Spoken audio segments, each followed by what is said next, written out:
How important is this tariff situation? It has the potential to be the biggest economic story of our lives. People are losing a lot of money on tariffs, and you're probably a matter of weeks away from empty shelves. And there's a button on the president's desk that says, end it right now. So can you tell me what a tariff is? I'll keep this very simple. Morgan Housel is the money mindset guru who's shaking up everything you think about wealth and how to achieve it.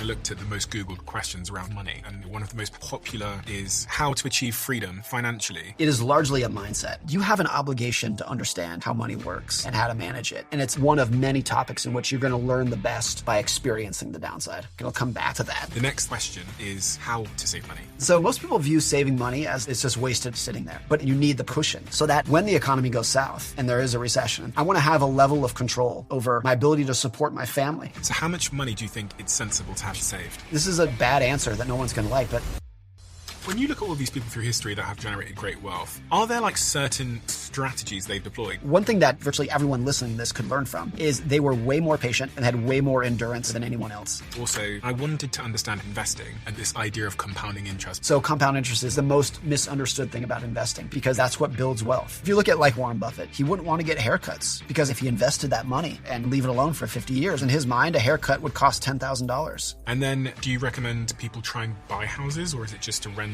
those houses? So the truth is, I find it incredibly fascinating that when we look at the back end of Spotify and Apple and our audio channels, the majority of people that watch this podcast haven't yet hit the follow button or the subscribe button, wherever you're listening to this. I would like to make a deal with you. If you could do me a huge favor and hit that subscribe button, I will work tirelessly from now until forever to make the show better and better and better and better. I can't tell you how much it helps when you hit that subscribe button. The show gets bigger, which means we can expand the production, bring in all the guests you want to see, and continue to doing this thing we love. If you could do me that small favor and hit the follow button wherever you're listening to this, that would mean the world to me. That is the only favor I will ever ask you. Thank you so much for your time. In 2020, my older brother Jason came to me after spending more than a decade working in the finance industry. And he said to me, Stephen, there is one book you need to read to understand money.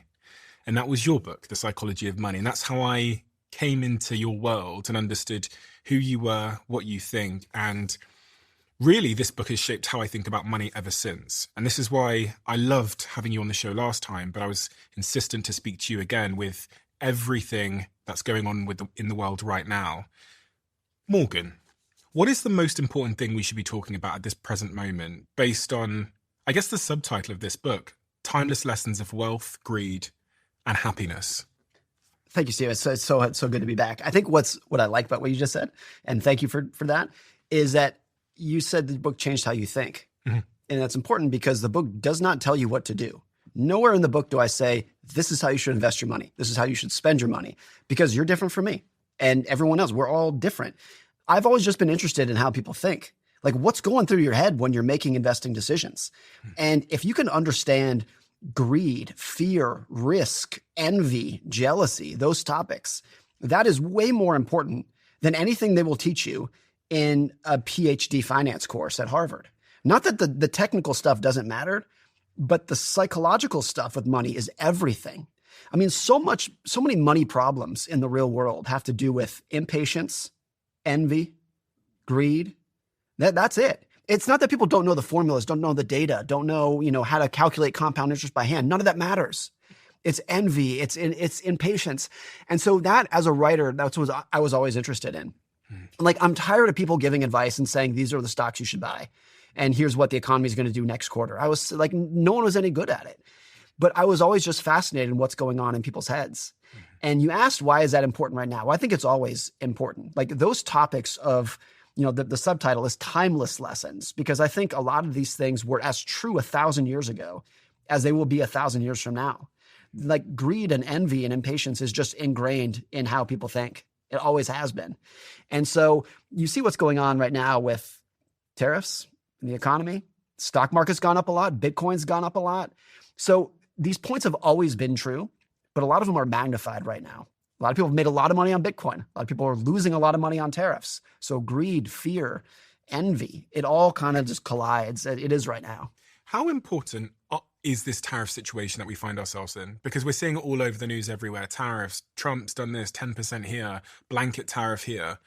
Does it matter? And maybe even more specifically, does it matter to the average person? It has the potential to be the biggest economic story of our lives. It doesn't have to be. One thing that's very interesting about the tariff story is that if you compare it to 9/11 or COVID or 2008, the banking crisis, the tariff issue that we're going through right now can be ended in 1 minute. There's a button on the president's desk that says, end it right now. And even if that did happen, there would still be some lingering damage in terms of trust and reputation. But there was no button on the president's desk for COVID that said, end this all right now. It didn't exist. And 9/11 and Lehman Brothers in 2008, once those risks hit, we just had to deal with them through their finish. This is different because it can and is changing by the day. So when people have a take on what's going on right now, that take might be stale an hour from now. But it's absolutely true that the global economy, to an extent that I think people don't appreciate enough, is a very complicated, intricate machine. And most economic problems come when people try to fiddle with that machine a little bit. They're like, oh, let's turn this dial by 1 degree and see what happens. And then oh, it blows up. Oh, I shouldn't have done that. Tariffs is let's hit it with a baseball bat a couple times. Let's hit it with a crowbar and see what happens. The global economy is so interconnected. And if you go to your local grocery store, Target or Walmart, whatever it might be, and go around and look at where that stuff was made. And it's all over the world. It's it's everywhere. And once you shut that down and put barriers on that, it can become a big problem very quickly. One thing I've noticed in the last couple of weeks that I think is very interesting are the number of educated and smart friends that I have who send me a text or a call or an email and say, hey, can you explain what a tariff is? I see this word, but I don't really know what it is. And I think that's important because I don't think the average person understands what can happen to the economy if this persists for a long period of time.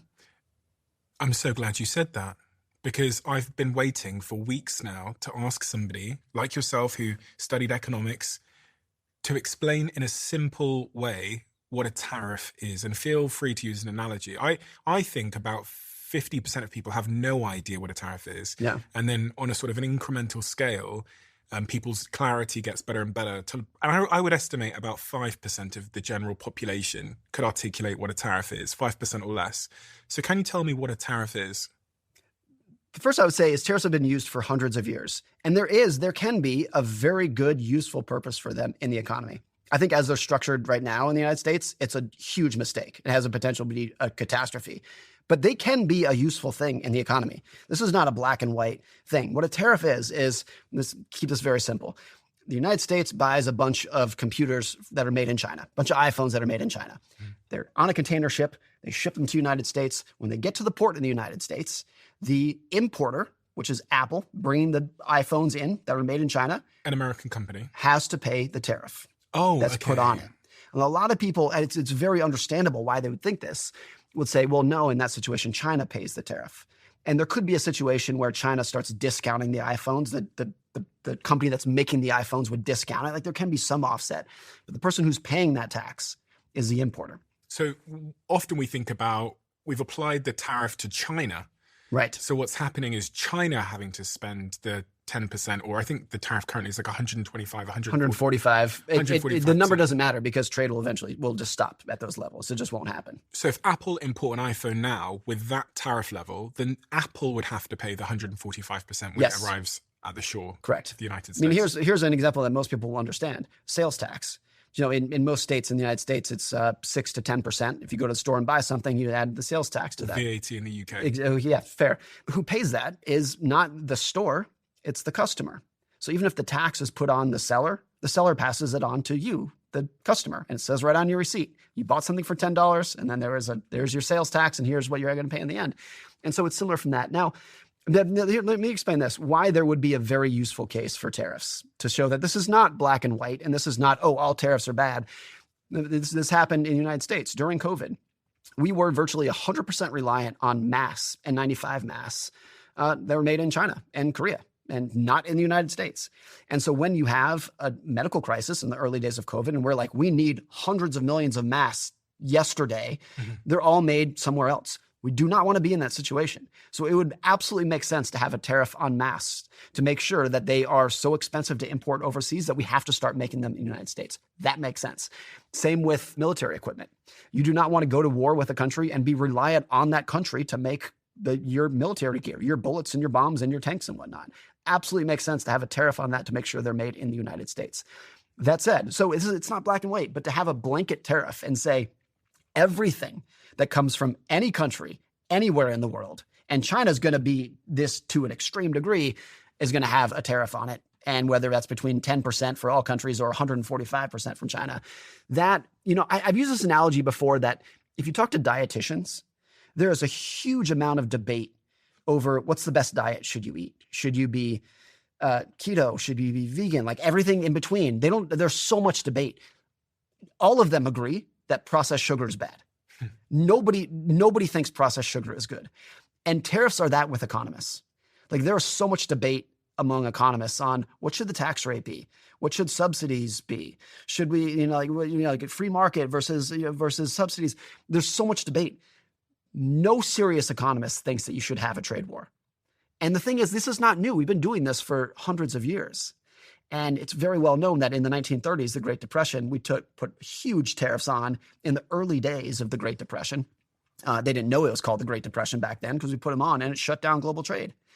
And it's easy to think that if you put tariffs on your own country, that will make it easier to manufacture. Like all those jobs that we shipped overseas of building cars, they're all going to come rushing back to America.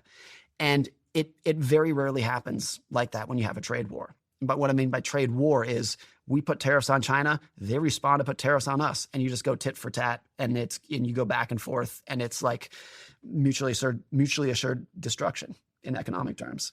So why is Trump doing it then, in your view? Because he's given lots of reasons. He said that they're ripping us off. He says lots of countries have been ripping off the United States. How do you unpack what he's saying there, and what do you believe the true reason is underneath there? To his credit, Trump has been very consistent on this for literally 40 years. You can go on YouTube. He gave an interview in, I think it was 1986. He went on Oprah in 1986 talking about how free trade wasn't free and that Japan and other countries were ripping us off and that the solution to it were tariffs. So this is not a new view. This has been a lifelong quest that he's had. I would say not necessarily Trump's views, but I would say it absolutely makes sense that there is a large chunk of America that looks back to the period of 1950s, 1960s when we were a manufacturing powerhouse and says, that was better than what we have now, and we should go back to that. I get why people would say that, because it's true that we've lost a lot of manufacturing jobs in the last 50 years. I think manufacturing jobs peaked in the late 1970s, and we've lost something like 10 million manufacturing jobs that we had, versus what we had back then. Mm-hmm. And I get why, if I was in that situation, I would probably feel the same. Where I would push back is the situation that we had in the 1950s and 1960s, where it was just America manufacturing powerhouse, were a very unique period that I think is virtually impossible to bring back. And I'll tell you why. At the end of World War II, 1945, Europe and Japan were in rubble. They were decimated from the war. America was not decimated whatsoever. And so we had basically a global manufacturing monopoly for a period of time. China was not in the equation. South Korea was not in the equation. India, Bangladesh, they were not in the equation. It was basically Japan, the United States, and Europe, two of which were just struggling to feed their citizens. And once they got that under control, it was like we have to rebuild the damage from the war.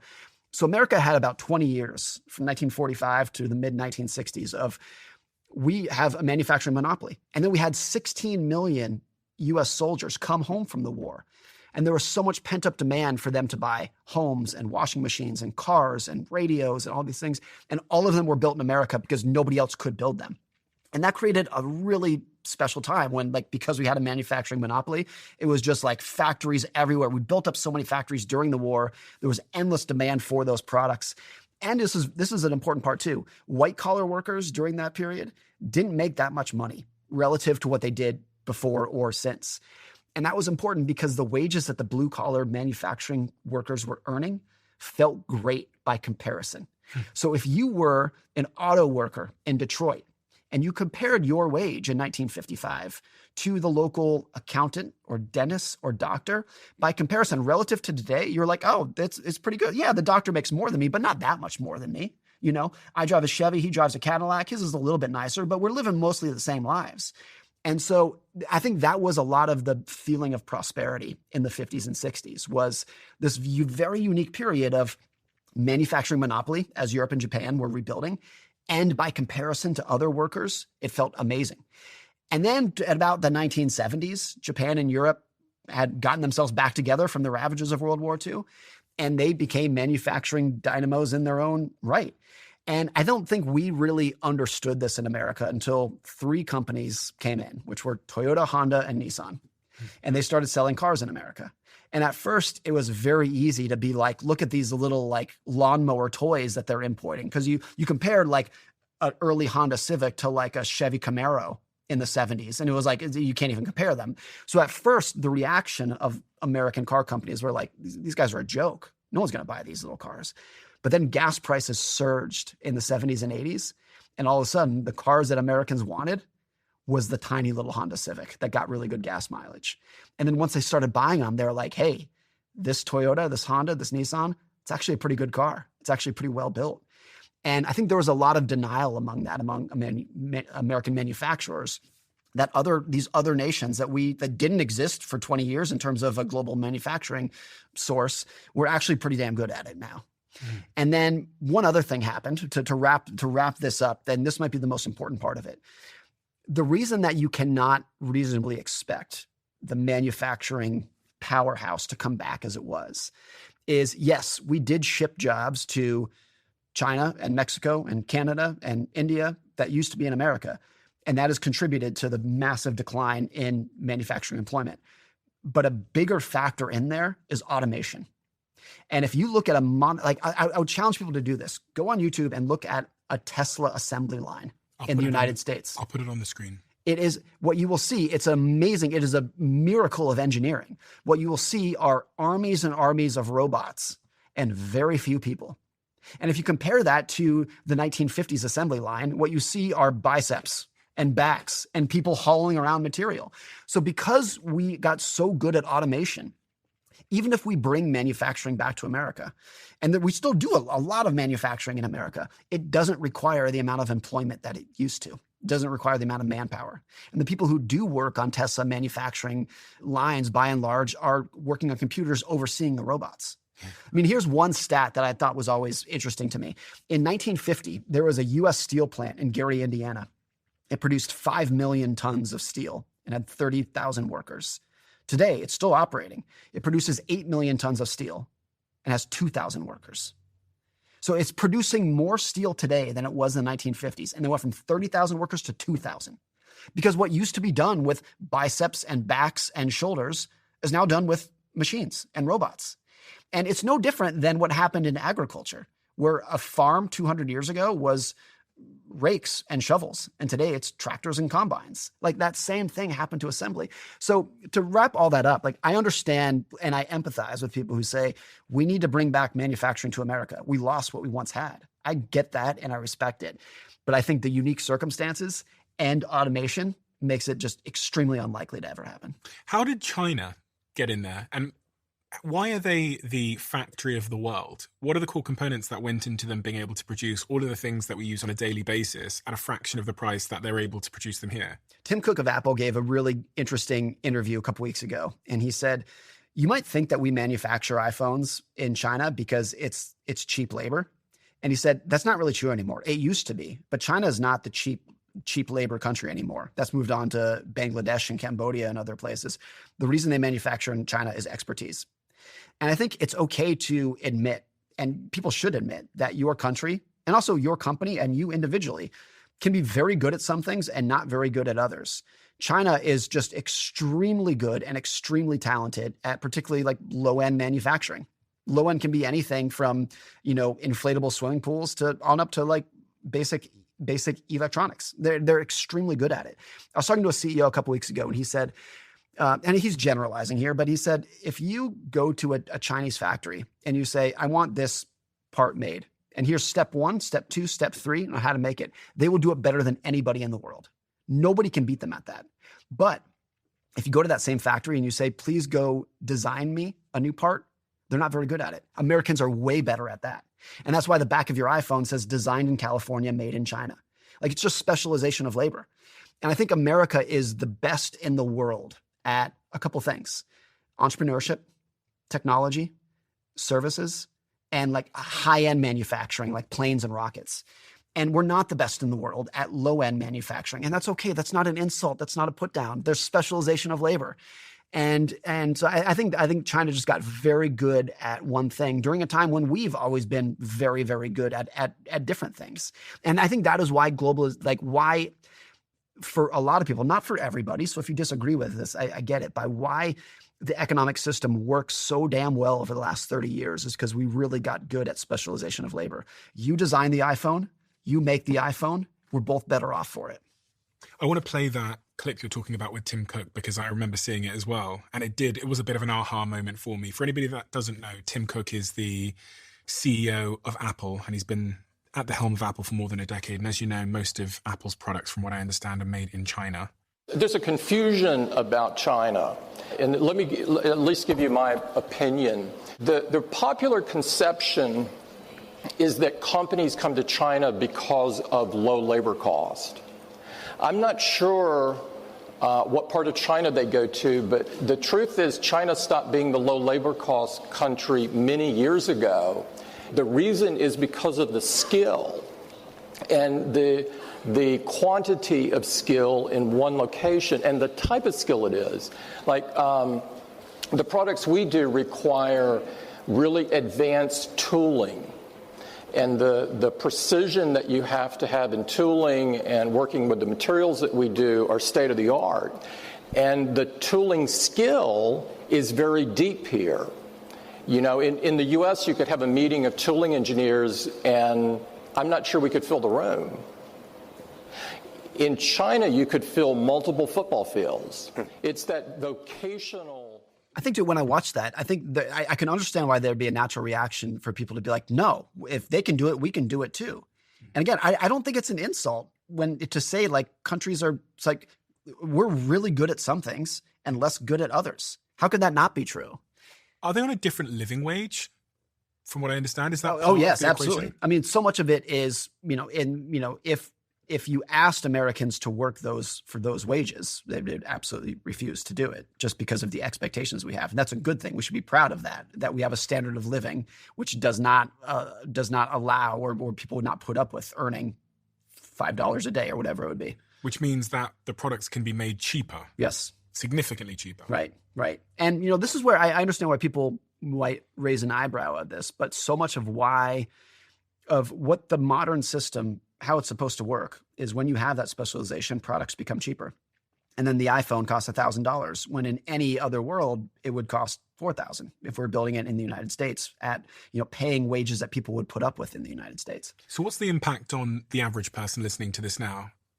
And if this trade war continues, if these tariffs continue, what is the impact they're going to see in their life? It's so unpredictable because, as I said earlier, it can literally change an hour from now. So anyone giving firm predictions of, here's what's going to happen next, that's not how any of this works. But you can say, though, that if the tariffs last, one of two things will happen, or both of these two things will happen.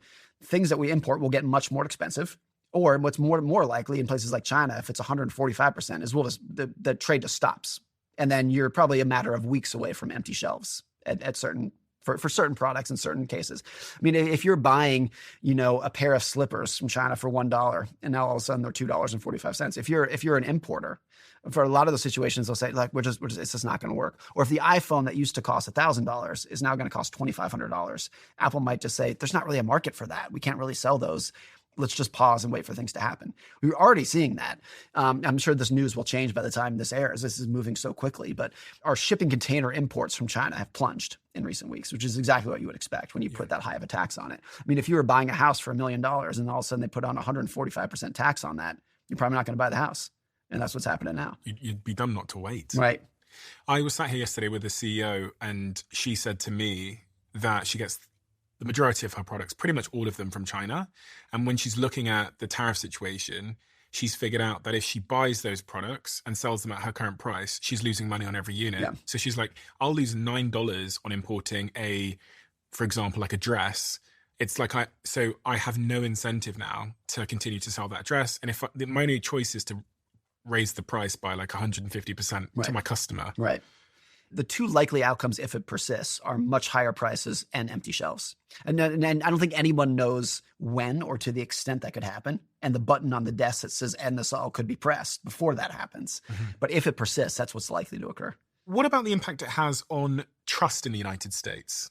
Because it's huge. Can you explain that to me? Trust is hard because you don't know how valuable it is until you lose it. But once you lose it, you're like, oh, that was everything. And, foreign investors, people who don't live in the United States, have $30 trillion invested in America. That's just in stocks and bonds. That's not housing or office buildings, just in stocks and bonds, $30 trillion that they've invested. And a lot of the reason they do that, well, there's many reasons. One of which is because it's by and large seen as a trustworthy economy, a stable economy, an economy of rules and predictable laws and trust that you could not say the same about Russia. And so when global investors are looking where to park their money, this has been the case for the last 80 years. America is usually at the top of that list. There's also a thing where a lot of the reason that they invest money in the United States is because they have to, because they have a trade deficit with us. So if China is selling us a lot more stuff than they're buying from us, like we're importing a lot more from China than we're exporting back to them, they're going to end up with a lot of US dollars. And what they need to do something with those dollars. They have to invest them somewhere. And historically, that's been in treasury bonds, which lowered our interest rates, and that was good for everybody. And what's a treasury bond? It's debt that the government issues from the federal government. So it's a bond. You're loaning money to the government, and they're promising to repay you plus interest. Okay. So less people are going to do that if they have less trust in the United States. Less trust, and also less need to do it because they don't have as many dollars that they need to invest. Are we heading for a recession? Because I saw some stats earlier on that said the probability of a recession has surged by 45%, which is the highest since December 2023 because of the tariffs. That was from Reuters. It's interesting when people point like the odds of recession at 45% because they can't be wrong. Like if there isn't a recession, they'd be like, yeah, we said it was 45%. We didn't say it was going to happen. So my answer, if you said, are we heading for a recession, would always be yes. If you asked me a year ago, if you asked me 5 years ago, like historically there's a recession. In modern times, it's been every 4 to 5 years that it's occurred. And so we shouldn't pretend that when they happen that they're this crazy out of the blue thing. It's an inevitable feature that you're always going to have recessions. But is this going to cause it? What is a recession? A recession technically is when GDP in the economy, GDP is just like economic output, how much the economy is moving. When that declines for 2 quarters in a row, that's the technical definition. For most people, you don't need to worry about technical definitions because a recession in your mind is when you are feeling worse off economically for a long period of time. When you feel like you can't get a job or your neighbors, your roommates can't get jobs and it's starting to hurt on you. It's kind of like, what's the definition of being sick? Well, it's when you don't feel good, but you can get more technical than that. But a recession for most people is when you don't feel good economically. You're not concerned about a recession? It's not that I'm not concerned, but it would be like saying if you live in Florida, are you concerned about hurricanes? The answer is yes, you should be concerned about hurricanes, but you also know with 100% certainty that they're going to come. If you choose to live in Florida and you live in Florida for 40 years, you know you're going to get hit by one, 100% chance. And so it's not that I don't worry about it, it's that I think it is inevitable. Always, no matter what's going on. This has nothing to do with tariffs. That's always been the case. And so this is where at the individual level, personally, like room for error in your finances is so critical. What I mean by that is just like savings, cushion, being scared of debt. It's when you're gainfully employed and you have a good paycheck and the stock market's going up and Bitcoin's going up, everyone feels great. You feel amazing. And it's very rare in that situation that you want to envision yourself losing your job or losing a job and not being able to find another one for 6 months or needing to move or getting divorced or having a medical illness. Like no one wants to envision that. But the truth is, like, what are the odds that at least one of these will happen to you and I over the next 30 years? Major job loss or just a major impact in our businesses, divorce, cancer, wayward children. I can go on down. What are the odds that at least one of those will occur to you and I in 30 years? Very high. 100%. Yeah. And for a lot of people, they'll experience all of those. And so the idea that life is fragile, and the economy is fragile, countries are fragile, is like people don't necessarily want to admit that because it's hard to get out of bed in the morning if you admit that to yourself. But I think it's inevitable. And it doesn't have to be necessarily scary if you have the right like psychology around it of just, yeah, like when times are good, I don't expect them to last forever. That's not how the world works. And the right finances around it of like, yeah, when times are good, I'm going to save because I know this might not last forever. And what I value more than anything with money is independence. It's not flashy cars or homes. I want to be independent so that when the economy goes south and there is a recession and things are going bad, I want to have a level of control over where I work, where I live, what I'm able to do, my ability to support my family. That's the top of the list. And so when things are going well, and for a lot of people, they haven't for the last couple of years, but for a lot of people they did. I think that's always important is like, I think it's a major psychological skill in life in general. This goes beyond money, is recognizing when things are abnormally good and preparing yourself for them to go the other way as they inevitably will. Independence you value. It sounded like freedom to me. Yeah. Can you tell me how to achieve freedom financially and what I should be thinking about in the context of a world that's changing at such incredible speed? When we're talking about tariffs and recessions and now AI, I've been thinking over the last couple of weeks, like, what should my personal financial strategy be? How should I be thinking about it? Is it a strategy? Is it a psychology? Is it a mindset? What is it that I should be thinking about to survive this area of tremendous change and Trump economics and get through the other end with that freedom and independence that you and I both desperately value? This sounds like such a squishy BS kind of answer, but I think there's a lot of truth to this, and I'll explain in a second. It is largely a mindset. And that sounds crazy, but I'll explain what I mean. My grandmother-in-law, she passed away a couple years ago. She was 92 when she passed away. She, for 30 years, she lived off of nothing but Social Security. I think she got $1,700 a month from Social Security. And she had nothing else. No savings, no pension, no nothing. She was the happiest person. I've met half a dozen billionaires in my life. I'm sure you have as well. None of them were as happy as she was. And she was like financially broke, but she had this level of psychological wealth that was like unparalleled. And the reason was off $1,700 a month, that was all she needed. She was perfectly happy toiling in her garden, watching birds, going for walks, hanging out, reading from books from the library, perfectly content with all of that. She didn't need anything else. So she had very little money, but she wanted even less. And she had a level of independence that a lot of billionaires do not. Because if you are a billionaire, if you have $1 billion in the bank, but you are so encumbered by your business, your employees, your suppliers, your customers, you're waking up at 3 a.m. sweating because you got this email and you're stressed out about it, you actually have very little independence in that situation. Your shareholders or regulators are coming down on you. I mean, we see this. There's no one in particular here, but we've seen very wealthy people kind of become sycophants to politicians. And the truth is, a lot of those like mega billionaires absolutely rely on politicians and regulators to keep their machine moving. And so my grandmother-in-law on $1,700 a month had a higher level of independence than a lot of those people do. And that's why I say like a lot of this is a mindset, because the truth is the vast majority of people listening to this could have a level of independence. It's not that you can retire tomorrow, but you can have a level of financial independence once you realize that the key is managing your expectations more than it is how can I just pile up as much money as I possibly can. It's easy to think like, how do you become financially independent? Like, save a ton of money. And there's truth to that. Of course, that's part of it. But more of it is just in like, what kind of life do you want to live? Because if your expectations are growing faster than your net worth, it's never going to feel like you'll never be independent. Never. You have $100 billion, but if you want more and more and more, like it's never going to feel like it's enough. Mm-hmm. Or if you enjoy bird watching and reading books, like my grandmother-in-law, $1,700 a month, you're all set. You're set for 30 years. You're rich. You're rich and free. She was psychologically rich, even if she was financially poor. And I think that's the biggest thing about it. Adam Smith, who was the greatest economist to ever live, this was 300 years ago, he once wrote about this. He was like, why do people work so hard? And he was just like, that's a simple question, but why do people work so damn hard? And he's like, it can't just be for our sustenance, because even poor people, as he was writing about it, had homes and adequate food most of the time. He's like, there has to be something else. And what that something else was, he wrote, was to be seen by other people.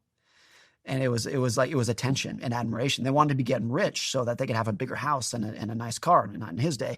But they wanted attention from other people.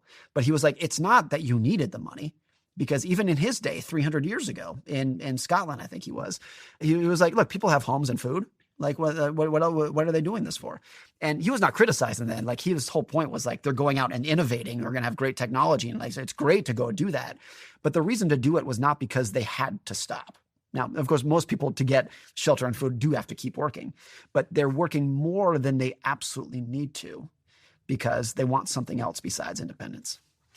Is there an evolutionary basis for this? I was thinking the other day after watching an interview with Naval, where Naval talks about how, from an evolutionary perspective, humans don't really understand the concept of wealth, because once upon a time when we were cavemen and women, wealth was what you could carry. Yeah. But we do understand the concept of status, which really meant a lot to us in our sort of tribes and was life or death for many of us.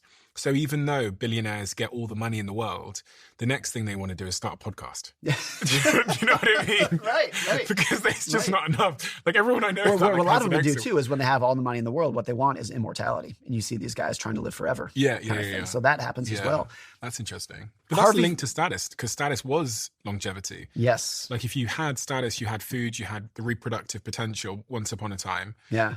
So it's the same evolutionary sort of desire to like live survival. Yeah.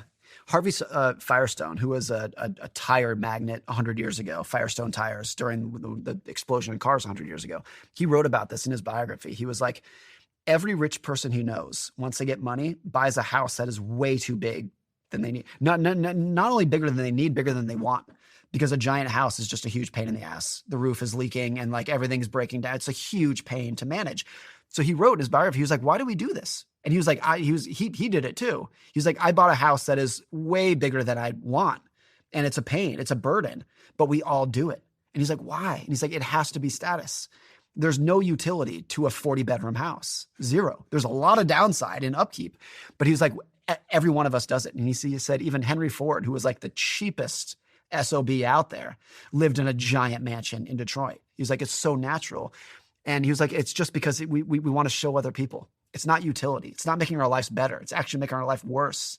But we have this evolutionary desire to show people that we've made it. That's the calling card. But if it's hardwired, then is there much we can do about it? I think it's true that virtually everyone who I really admire in life, by and large, they're not hugely successful people that you've heard of. They're just people who I've met, and they're ordinary people with ordinary jobs. And I'm like, man, you seem like you've got it all figured out. They took themselves out of the system that they were supposed to be in. And they're like, I'm just going to figure out my own way. And there's a really interesting story. A guy named Chuck Feeney. He started a company called DFS, the duty-free stores in airports. Mm-hmm. He made, I think, at the peak of his wealth, he was worth about $9 billion. And this was like in the 90s when that was a lot of money. It still is a lot of money. But he, the well-known part of Chuck Feeney is that despite that wealth, he lived like an ordinary person. He lived in a one-bedroom apartment. He flew coach. He drove like a normal car, lived like a normal guy. And some people criticize that from that. He gave all of his money to charity. He gave $9 billion away, lived like a monk himself. The less known part of Chuck Feeney that I think is more important is that when he first got wealth, he became wealthy in the 1980s, he lived the life of a billionaire. He had a fleet of private jets. He had mansions all over the world. He had a yacht. And after doing it for a couple of years, he was like, I don't like any of this. He's like, I like being an ordinary, simple person. And so I'm going to go live an ordinary life. I don't care what the world tells me this is what I should want now that I have money. But he's like, but I don't. I want simplicity. And what I like about that is not that he chose to live like a monk, because I personally wouldn't want to do that. If I had that, I would have a jet if I had that kind of money. So it's not to say that he did it right. But what I like that he did is that he said, I don't care what the world tells me to like. I'm going to do it on my own terms. And that's true independence. That's true status. That's true status too. He's like, I don't care. That's the ultimate definition of FU money. Of like so much money that like, I don't care. You tell me I'm supposed to live in a mansion in Beverly Hills, but I like my 1-bedroom apartment in San Francisco. I like my buddies over here. Another person who's done that to a very real extent is Warren Buffett. lives in the same house today that he bought when he was 27 or whatever it was. And he's got 100 billion or something. Right. And of course he could live anywhere. He could buy anything, but he likes being with his friends, doing it on, likes playing bridge with his buddies. In the first case, though, that gentleman had to have his dream fail him first before he realized. And so this raises another question, which is, does the viewer at home have to make the $100 million and then taste it, buy the mansion, to realize that it was never about the mansion? I think the answer to that is yes. Oh, gosh. That it's very difficult. There's a thing where, I forget who said this, but like they're responding to the quote, money doesn't buy happiness. And they're like, okay, but let me go figure that out for myself first. Like if you don't have a lot of money and you see rich people tripping over themselves and people like Will Smith saying like, I was no happier at all when I was rich than when I was poor. Actually, I was happier when I was poor. If you are poor, when you hear that, you're like, bullshit. I don't believe it. I have to go figure it out for myself. I think a lot of lessons in life you have to learn firsthand. Especially when all the problems staring you in your face are somewhat associated to money. Like the pain in your belly, the bills on your desk, the threats from the court. I'm thinking of myself here that I was getting the letters coming through with the red text on them telling me that my credit cards were going to be shut down. The inability to feed yourself, to socialize with your friends, the heating in your house, your child's pencil case costs, all of it seems to circle back to money. And so when you hear people who are wealthy being subjectively honest about their own experience and then what's made them happy, it is hard to hear. Yeah. Like I was just imagining if I was hearing this, these stories when I was in that situation, I would still fucking go for it anyway. Right. Now, let's say that there's a big difference between not being able to buy food for your kids and making $200,000 per year. Yeah. And the difference between $10,000 a year and $200,000 a year is massive. Yeah. Takes away so many stresses, so many, worries about being evicted and whatnot. But the difference between $200,000 and $500,000 is not that much. And the difference between $500,000 and 20 million is not that much. And the difference between 20 million and 20 billion is zero. I think that's a lot of what it comes down to. And even I think there is such thing as like a peak net worth that you would want in life, after which all the money that you accrue becomes like a social liability. I mean, who has more social liability or like pressure than the mega rich? Elon Musk, Bill Gates, Jeff Bezos. There's like a huge amount of pressure. Like you better donate this money and you better do a good job doing it. Kind of thing. And I think that number of like, and at a much lower, like realistic level for people, it's when your friends learn you make a lot of money and we go out for dinner and they're like, you're paying, right?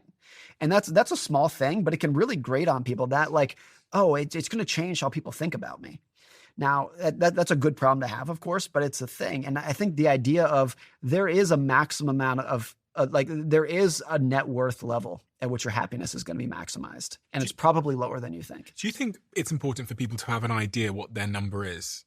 I don't think anyone really does, because I've done this in my own life. I'm sure you have too. When I was 19, I was like, oh, if my net worth was this amount, I'll be happy forever.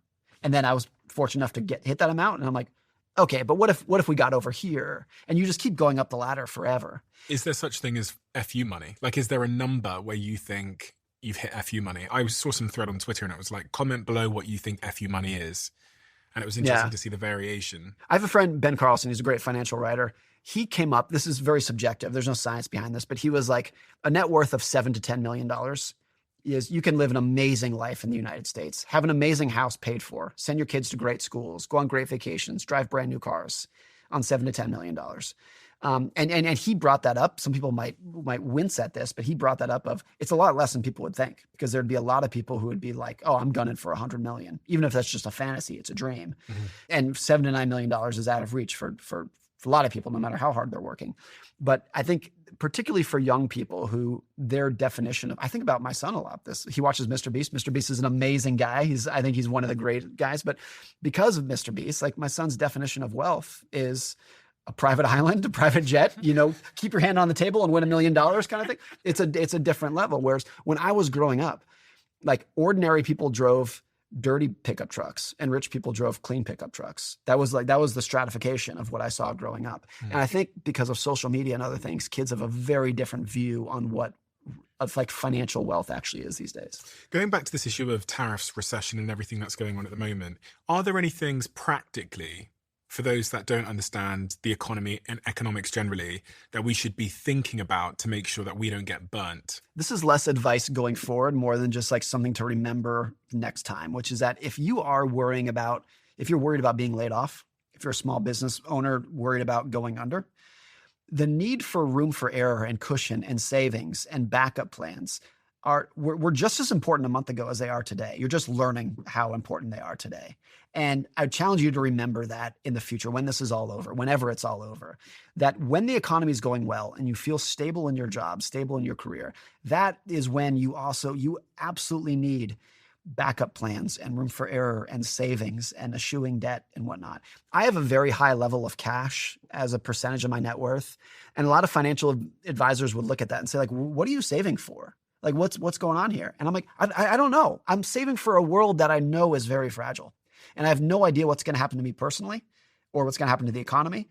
But if you're a lay student of history, you know that things break all the time. And so my advice to you, if you're realizing that for the first time, that how fragile the world can be and how the job security that you thought you had might not have been as strong, remember this next time, how important room for error and backup plans are. And relative to your personal costs, your personal monthly costs, or overheads as they call them, how much money do you think it's sensible to have saved? It's so hard for that because everyone's I'm sure people watching this will be in a massive range of incomes. I would say this is a bad answer that no one's going to like, but as pretty much as you can. I mean, I'll give you one example of this. When COVID first hit in March of 2020, the average restaurant I heard had enough cash on hand to last them for 14 days. And then all of a sudden they were looking at a 6-month lockdown. And so I think one answer to that question is however much you think you'll need, it's probably more. The other more practical example of this is in 2008 during the financial crisis. A lot of people were losing their jobs, not for 2 weeks or 1 month, but they were losing their jobs for 12 months. And they got unemployment benefits, but it wasn't enough. And so is it practical to say like you should have 12 months of saving? It's probably not practical for a lot of people. But the answer is as much as you can, while realizing that the world is more fragile than you probably think it is. The other protagonist of change at the moment is artificial intelligence. And I've spent a lot of lonely, quiet hours in my room thinking about the impact it's going to have and trying to develop my own thesis and what it means as a creator, as a podcaster, as an investor. And I wanted to understand how significant you think artificial intelligence is and if it at all impacts your thesis around money and wealth and investing and saving. I'm not even remotely an expert in AI, but as someone who's looked at like the history of technology, one thing that sticks out clear as day when you study technology, when in hindsight, when you're looking at a new technology that went on to change the world, the computer, the car, the airplane, those things, when like this was a turning point in civilization.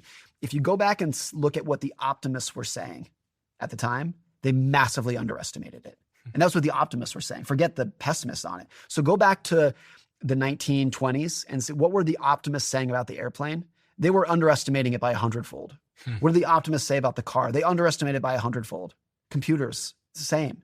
And the Wright brothers themselves came up with the first airplane in the United States. The Wright brothers themselves primarily marketed their plane to the U.S. Army because they did not really foresee much use for an airplane outside of the military. They knew you could strap a machine gun on it and the Army might like that. But did the Wright brothers foresee Delta Airlines, like an Emirates, an A380? Like not in a million years. And so I think it's true that in a lot of things in life, I think it was Peter Thiel who said this. He was like, when things are going wrong, you underestimate how bad they're going to get. But when things are going right, you underestimate how big it's going to be. I may have butchered that quote, but it's something like that. And it's clear that AI is right. And so it's almost certainly the case that even the optimists, even the Sam Altman optimists, are underestimating where it will go. And a lot of the reason for that is because new technologies is not what the inventor, whoever that might be, built. It's what other people go on to manipulate it as. And that's why the Wright brothers came up with a plane and now we have the A380. Like it's other people manipulating things along the way to create something just gigantic. One perfect example of that with AI is OpenAI have created this large language model which can do all these wonderful things, but then people are using that same technology to create AI agents, which are equally astonishing. I spent the last couple of weeks using AI agents to build some software. I'm someone that has no ability to code at all, but I can sit in my bedroom and speak to this agent and tell it to build me a new to-do list or a new website for the podcast that tracks who's been on the show and follows them in the news. Like, I can tell it to do anything. And for what's probably costing me $1 a day, it's building me software now. And we're just at the start of that exponential curve. So if we now think that these large language models are going to be able to create things, create digital things, things on the internet, this podcast is on the internet. We know that it can create podcasts. We know it can create videos, images, software. I look at that and go, you play this forward. And if I apply your optimism analogy, your optimism lens to it, where I go, we're underestimating this curve. It's really hard to see how this isn't tremendously disruptive in the long term. Not even in the long term, like in the short term. I'll give you one example. You talked about coding there. We're doing a little remodel on our house right now. And one of the things you can do is take a real picture of a room, upload it in. We use ChatGPT for this and said, hey, paint it this color, remove this wall, put this in.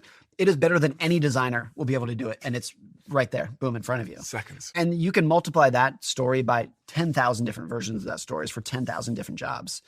I'd see it as a writer where I don't use it to write. I write all my own words, but one thing that I've played around with, I don't really use this as that much of a tool, but just more of an experiment of like, I'll upload a chapter from a book that I wrote and say, hey, give me some feedback on this. And it wasn't that good a year ago. It's pretty good today. It's pretty good. So if you're looking for like a writing assistant, it's amazing. Now, the downside of that is everyone knows like the high schoolers and the college students who use it to write the essay, just write the whole thing. Yeah. That's probably not great. But if you're using it as a helper, it's probably the best writing teacher that's out there. So right there in my just like tiny little world of, I really don't know anything about AI, but interior designer, editor, go on down the list of jobs that like literally 3 months ago, I would have been like, oh, that's a very valuable job. And all of a sudden you look at this tool for $1 a day, as you said, you're like, it's pretty good. What does history tell us about how this shakes out?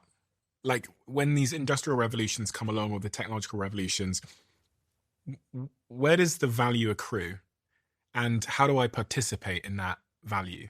I guess one good analogy from right here, and it's probably not as powerful as what we're dealing with right now, but the closest is probably, it wasn't that long ago, the late 1800s, that 80% of Americans were farmers.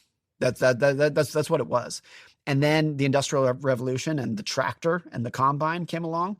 And all of a sudden, it was like, we don't need that many farmers doing this. What people used to do with shovels and rakes can now be done with a tractor. And a lot of those people found themselves out of work. And for them, it was very disruptive, but they also, the farm laborer found himself pretty easy to go into the factory because they were working they were good at working with their hands and whatnot. And so to go from that into the factory was not an easy transition, but it was a transition they can make. Now, do you have that same transition did not take place from manufacturing to technology. The auto worker in Detroit could not just learn to code and work at Google like that. And so it was much less seamless.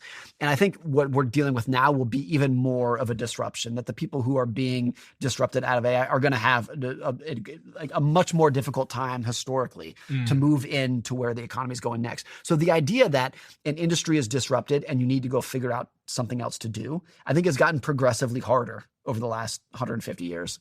And when we moved from machines to technology, it was a significant leap also for the user and for the customer and as well as for the employee. So that transition took time. But I was reading something the other day that said, now that we're native internet users, we all are, billions and billions and billions of people use the internet. This is like a new application on the internet, which explains why it's growing so fast, that we haven't had to learn. Yeah. This generation know how to type something on a screen.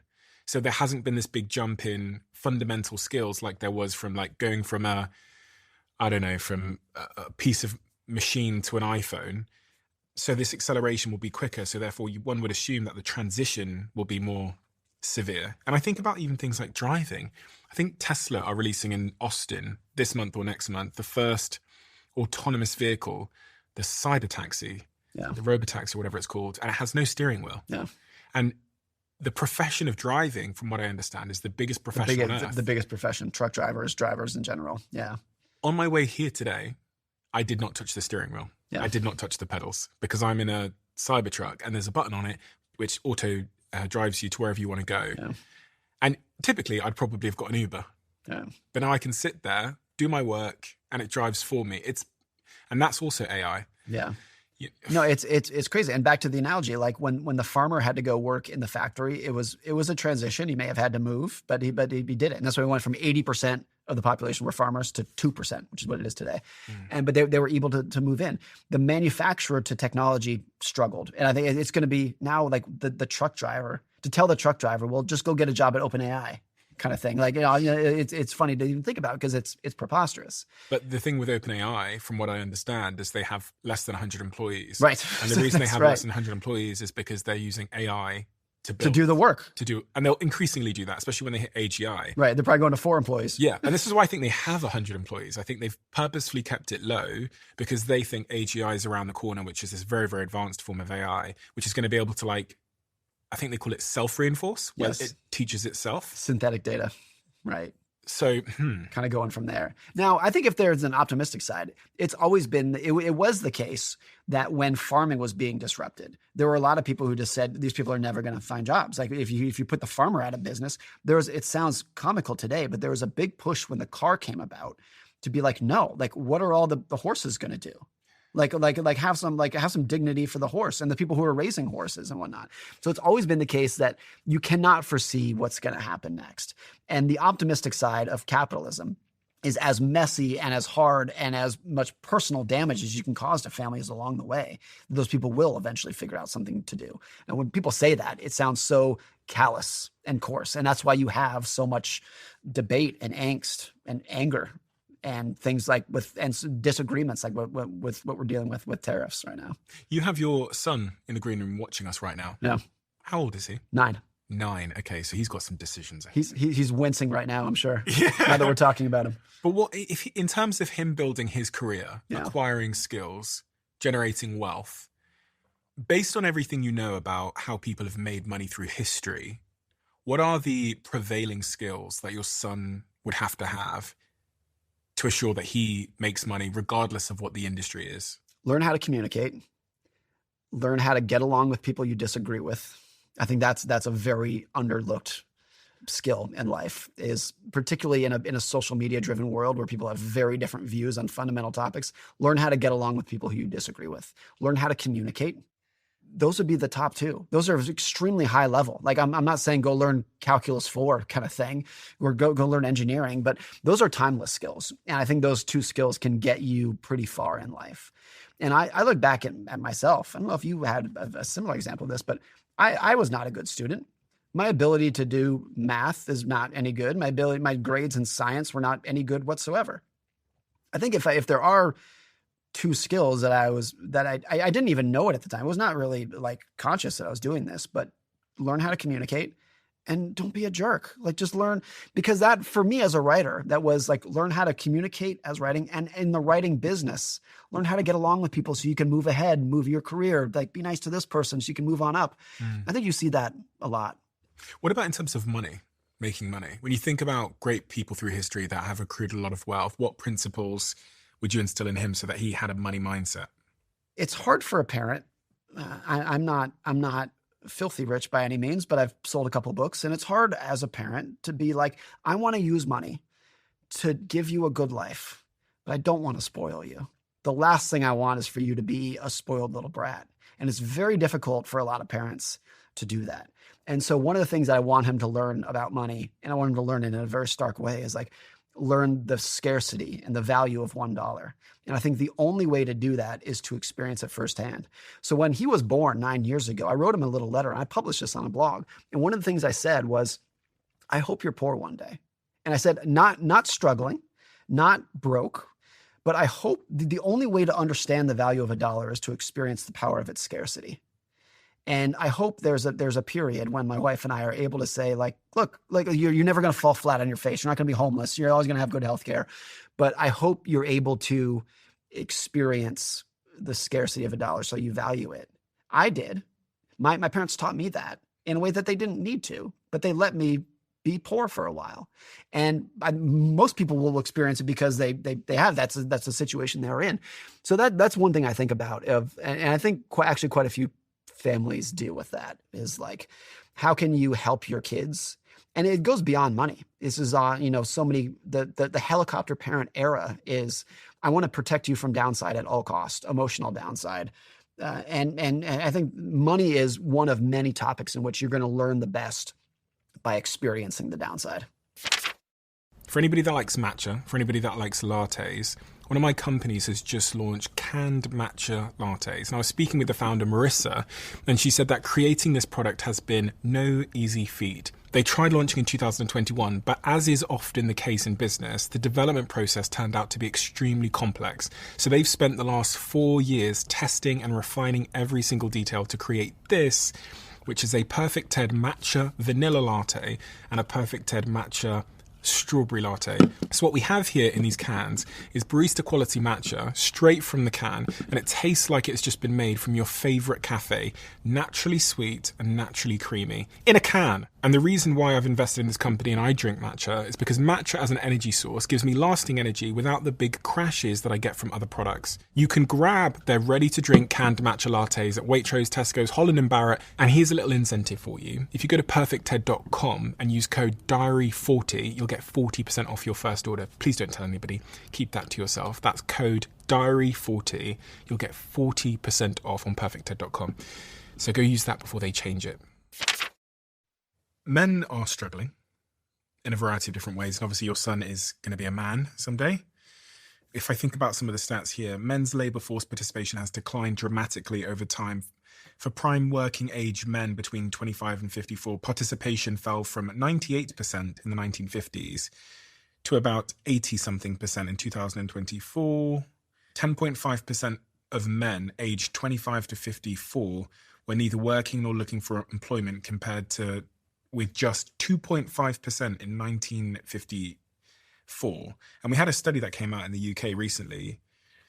I think it was the Centre of Social Justice that showed that for the first time in a long time in recent history, more young men are out of work than young women. And I think it was like 1 in 7 men are out of work. Yeah. So it's a different world for a man, but we still have the sort of prehistoric caveman mindset of being a protector and a provider. Yes, absolutely. But the world has changed. Yeah. I think it was Scott Galloway recently said that like a really aspirational definition of manhood is wanting to procreate, provide, and protect. You want to have kids, and you desperately want to provide for your family and protect your family. And I do think that there's men all over the world to a higher degree than there's ever been that feel like those 3 things are out of reach for them. And because of this, a lot of people get involved in get-rich-quick schemes. Yes. Crypto coins, meme coins, all this stuff. Daniel Kahneman, the great psychologist, passed away last year. He had a saying. He was like, when all of your options are bad, you become very risk-taking because you have nothing to lose, kind of thing. So whenever you see people participating in get-rich-quick schemes, you know it's because they feel like all their other options are bad. If you believed that if you could go to college and learn, or not go to college, but if you can go learn a skill and go work hard and earn a stable paycheck to provide for your family, 99 out of 100 men are to say, that's the one I want. Mm-hmm. But if you believe, whether it's true or not, if you believe that option's not available to you, you're like, let's throw it all on this new coin kind of thing. And so I think you see that quite a bit. There's a lot of things in life where you see people making bad decisions or what you think are bad decisions, and it's easy to mock them or look down upon or to say they're idiots. But like deep down, there's always a reason that is there's a deeper reason why they're doing it. And for a lot of these things with financial risk taking, it's like a lack of, not necessarily a lack of self-esteem, but a lack of self-confidence in their ability to earn a good, dignified, stable wage to provide for their family. Testosterone plays a role though, no? Because when we think about who becomes gambling addicts and who takes the biggest risks with finances through history, it's often men. Women do seem to be generally better with managing money than men. Yeah. With men, what a lot of it is the inability to say that's enough, particularly with the risks that they're taking. So you see this with a lot of hedge funds. Hedge funds are just giant investing pools of money of like rich people on Wall Street managing money. They have quite a long history, not lots of them, but quite a long history of them blowing up. And it's because this very smart, genius, billionaire Wall Street trader who has a PhD from MIT could not say that was enough. They kept taking more risk until it blew up. And we definitely see with women managing money that they tend to not earn as high returns on any given year, but they don't blow themselves up, so to speak, financially. So they're like, men are much more willing to swing for the fences.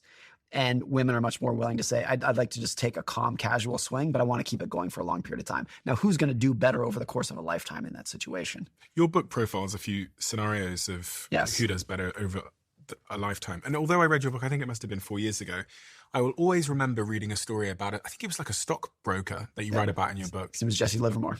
Tell me that story. Jesse Livermore was a trader, a Wall Street stock trader about 100 years ago. Did most of his work in the early 1900s through about the 1920s.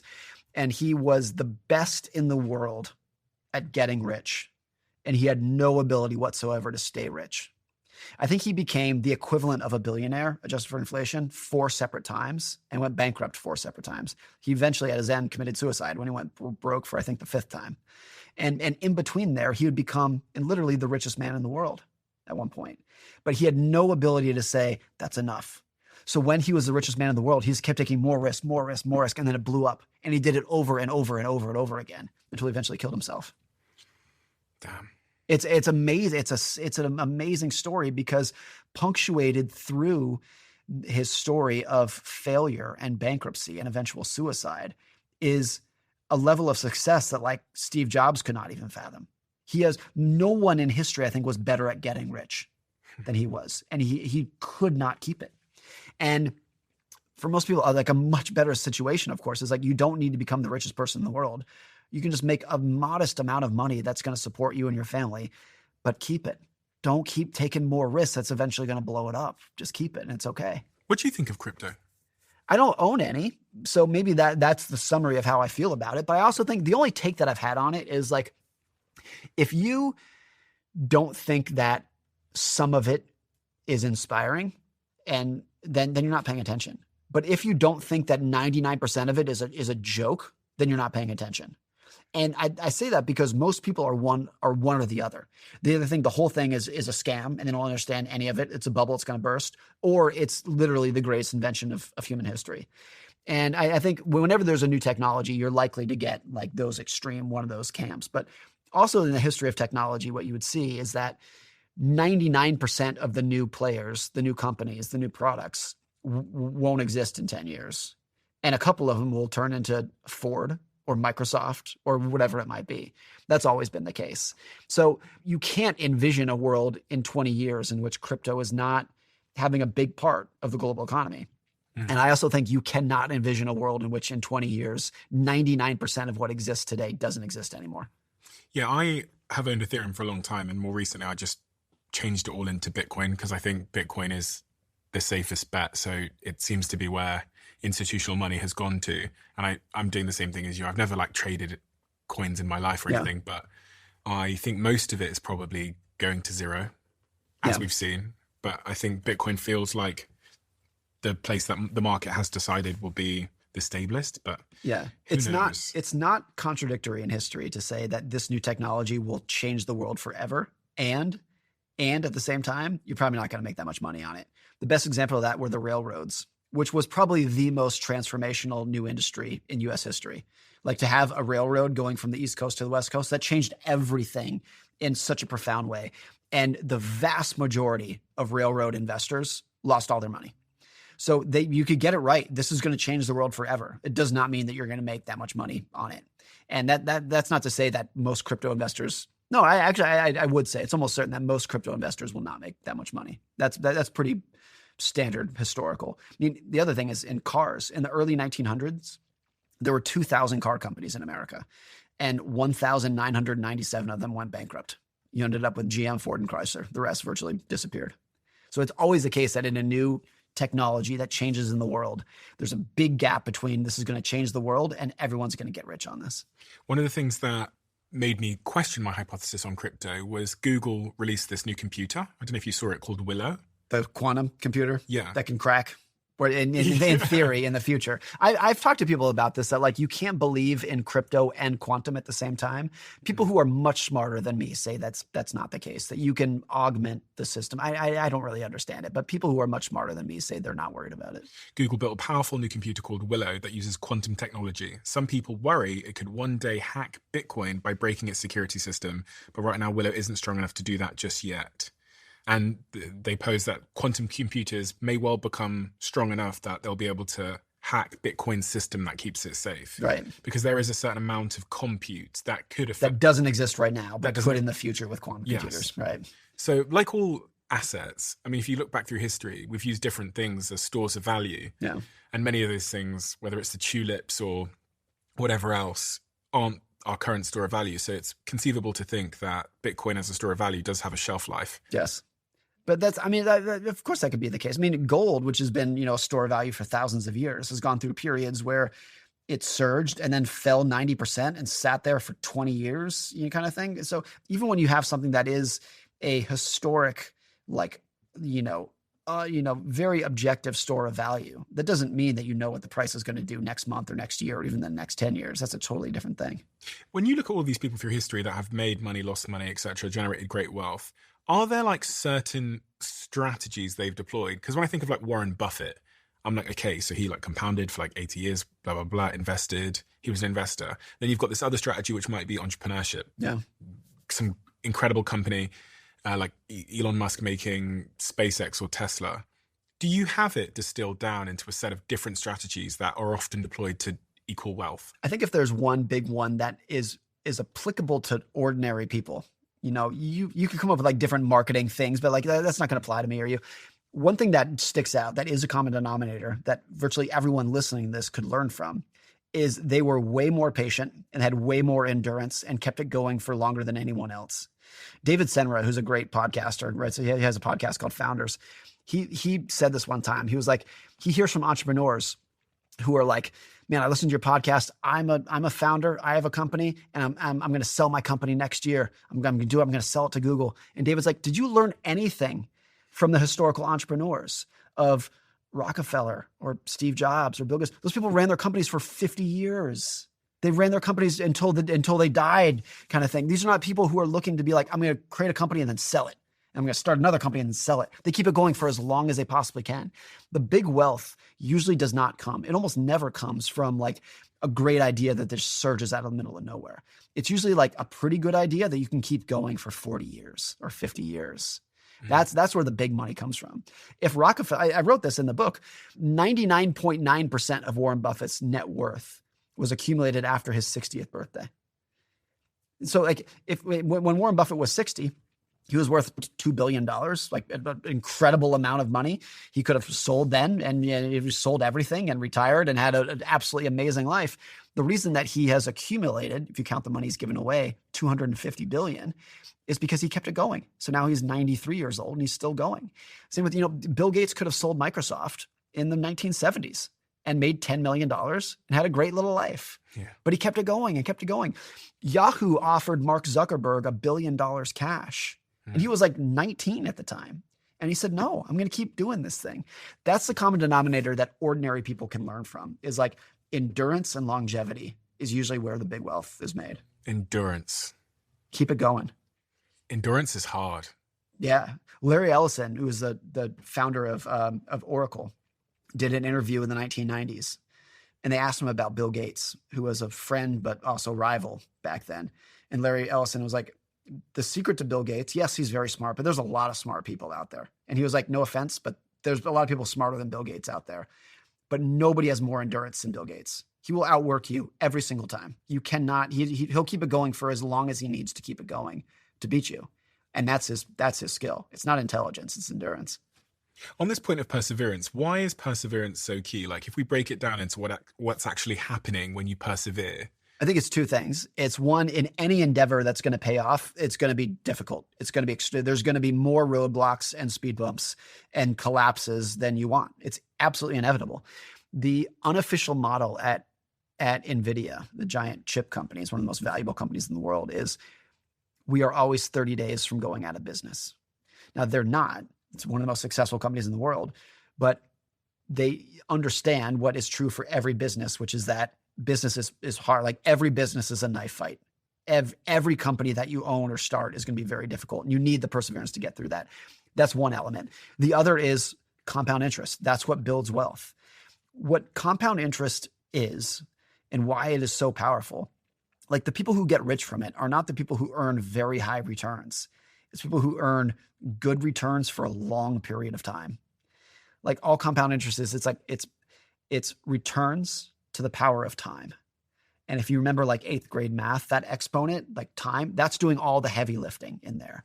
And so in investing, if you can be good, merely good, or if you can just be average for an above average period of time, you do phenomenal. And this is like the most misunderstood thing about investing. Most investors are like, how do I earn the highest returns? I want to make the best investments, highest returns. And you can do well doing that. You're much more likely to do well if you're like, hey, I just want average returns, but I want to be so durable and have so much endurance that I can earn average returns for 40 years. And if I can be average for 40 years, I'm going to end up in the top 1%. How do you make that real for someone listening who's making, $1,000 a month disposable income? So they've got $1,000 to play with a month potentially. How if they've never heard about this idea of compounding interest before and the magic that it can create if left to its own devices for a long enough period of time, what is the simple way to show them the power of it? So take index funds, which are just a very simple collection of businesses at a very low fee. You can buy one stock, but it's a collection of hundreds and hundreds of different businesses. You own Apple and Amazon and Coca-Cola. You own all the companies in the world. And so it's the most boring, bland, average way to invest. If you invest in that in a very simple way, and you do that consistently for 20 or 30 years, with no skill, with no expertise, where you're not getting stock tips from anyone. It's the most boring way to invest. If you do it consistently for 30 years, you will almost certainly end up in the top 1% of investors. You will almost certainly beat literally 95% of Wall Street pros who were trying to outsmart the market, trying to outwit the market, and were unable to keep it going for 30 years. And so this is where if you can just be average for an above average period of time, you'll be amazing. I mean, it's probably similar in health that if you want to be healthy, yes, you can go out and become the best bodybuilder in the world, the best marathon runner in the whole world. But actually, if you just work out, just like modest workouts a couple times a week for 30 years, you're going to be one of the healthiest people in your town. If you can work out 2 or 3 times a week for 30 years consistently and eat a good diet consistently for 30 years, you'll be one of the healthiest people that you know. And it's the same in investing. It's like the people who do the best are not the geniuses. It's the people who are ordinary for a very long period of time. I was thinking about a very simple example. So there's a coffee in my cup today, and the coffee might cost $5. Now, with the laws of compounding returns, if I don't have that coffee today, in 40 years, if I got 8%, which is, I think the S&P 500 gives about 8%, then in 40 years' time, instead of the coffee that I had every day, with an 8% interest return, I would have $440,000. If you did a coffee every day. Yes. Yes. Assuming the coffee costs $5. Now, I like coffee. You do too. I don't want people to listen to that and say I should stop drinking my coffee, but it's a powerful example. There's a book called The Snowball, which is kind of the most detailed biography of Warren Buffett. And it would talk about how when he was on his adulthood, he wouldn't want to get haircuts because in his mind, a haircut would cost $10,000 because it was a $2 haircut. But if he invested that money in the way that he knew he could and leave it alone for 50 years, whatever it would be, he didn't want to get a car wash because he would tell his wife, he's like, that's a $5,000 car wash. She's like, what do you mean? It costs $1. She's like, no. But if I invest that money and leave it alone. So he was always thinking about not what something costs today, but what he could grow that money into in the future. I was just thinking about Warren Buffett getting his haircuts. So I thought, how old's Warren Buffett now? He's 93. Okay, so let's say for 80 years, if Warren Buffett didn't get a $5 haircut and instead put it somewhere in the S&P 500, an index fund, which by the way, you can invest in on your phone. 80 years later, Warren Buffett would have 10.3 million. That's it. And that's why he's worth $250 billion today, is because you go through 90 years of thinking like that. And it really adds up. Now, you always have to preface this by being like, please drink your coffee and get a haircut. It's always a balance, but also understand how incredible it can be by putting away, doing very ordinary things for a long period of time can lead to magic. It is magic as well. That's such a perfect word for it because it seems it's magic because it's not intuitive at all. Yes. You don't understand it. You're like, wait, what? I can't understand how a haircut can turn into $10 million. Yeah. It's not intuitive. Like we're not, there's a great example from my friend, Michael Batnick. He said, if I ask you, what is 8 plus 8 plus 8 plus 8? You can figure that out in your head quickly. But if I said, what is 8 times 8 times 8 times 8 times 8? Forget about it. Can't do it. We're not made to think exponentially. We're not meant to think in multiplicative terms. Because nothing was exponential once upon a time. That's largely true, yeah. Do you know what I mean? I can't think of anything that was really exponential before. Yeah, I'm sure we could come up with a couple examples in nature and whatnot. There's lots of compounding in nature, and that's kind of the core of evolution, is like things building upon each other over time. Oh yeah, maybe brushing your teeth or decay. Yeah, be considered to be but certainly the stock market is the most pertinent example in most people's lives. But there's also a lot of like bad habits compound. Smoking one cigarette is not that big a deal. Smoking one cigarette every day for 30 years, big deal. Smoking 2 packs a day for 30 years, big deal. Mm-hmm. So there are things that like in small doses, they're not that big a deal. But if you do them consistently for a long period of time, it leads to negative magic. So what's your view then on saving money? You're working on a book currently, which is being released in October this year, called The Art of Spending Money. Yeah. What's your view on saving money? You told me to have the coffee, cut my hair. Yeah. I view savings as, well, one thing, most people view saving money as idle saving. Like if you're not spending it, it's just sitting in the bank doing nothing. And it's just kind of it's just wasted money sitting there. I've never viewed it like that at all. I view savings as little tokens of independence. And every dollar that I save is a little piece of my time in the future that I own and I control. It's just deferred spending. And I view that as independence. So if you have a lot of savings, it's not just like hoarding money and I'm not going to do anything with it. And it's not even that I'm saving this money so that I can spend it in the future. If I save $1 today, I have $1 more independence today. I benefit from that today, right now. Like I feel more independent because of it. And I am more independent because of it. So I view, again, my top financial goal by far, and I think this is true for most people, whether they know it or not, what they really want out of money is independence and autonomy and just being able to do things on their own terms, live the life that they want to live. And I view the oxygen of independence is savings. And what's the opposite of that? Is it debt? Yes. Yeah. Debt is a piece of your future that somebody else owns. It's the polar opposite of it. When you go into debt, you're saying 3 years from now, this company owns a part of my time. They own my labor in the future. And savings is the opposite. Savings is in the future. I have this stored up. I have this consumption stored up in the future. I can do whatever I want with it. I think, you've written a book called The Psychology of Money, but as you were talking there, I was thinking, gosh, this is all psychology again, because at the heart of this, we all have our own unique relationship with money. Yeah. And there's lots of people that won't even look at their own bank statements. Right. They won't look at their own Revolut or Monzo app in the morning. They avoid their credit cards in terms of like their credit card statements. And to even start talking about these subjects of saving and spending, we probably need to preface it with some kind of like mindset or mentality towards your relationship with money. Yep. I think the most important is there are 2 topics in life that will impact you whether you like them or not. That's health and money. It doesn't matter if you're not interested in those topics. Those topics are interested in you and they will impact your life.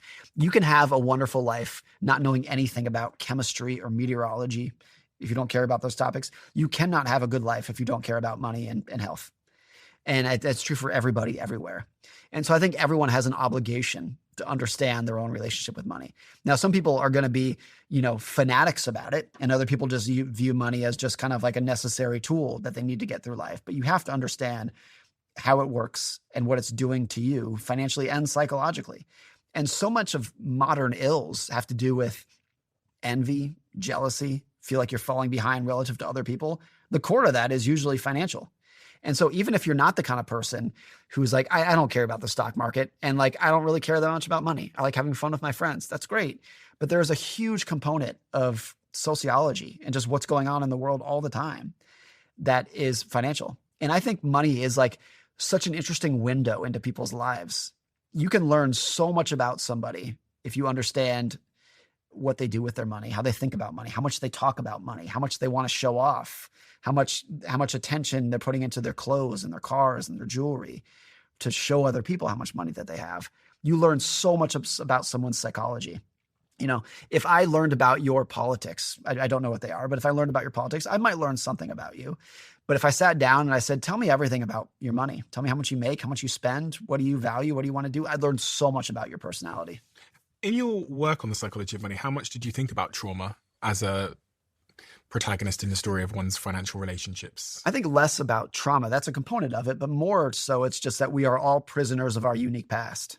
No matter what that is, that's trauma for a lot of people, different forms of trauma, but you grew up in a different country than I did. You have different parents than I do, different values. We're slightly different ages.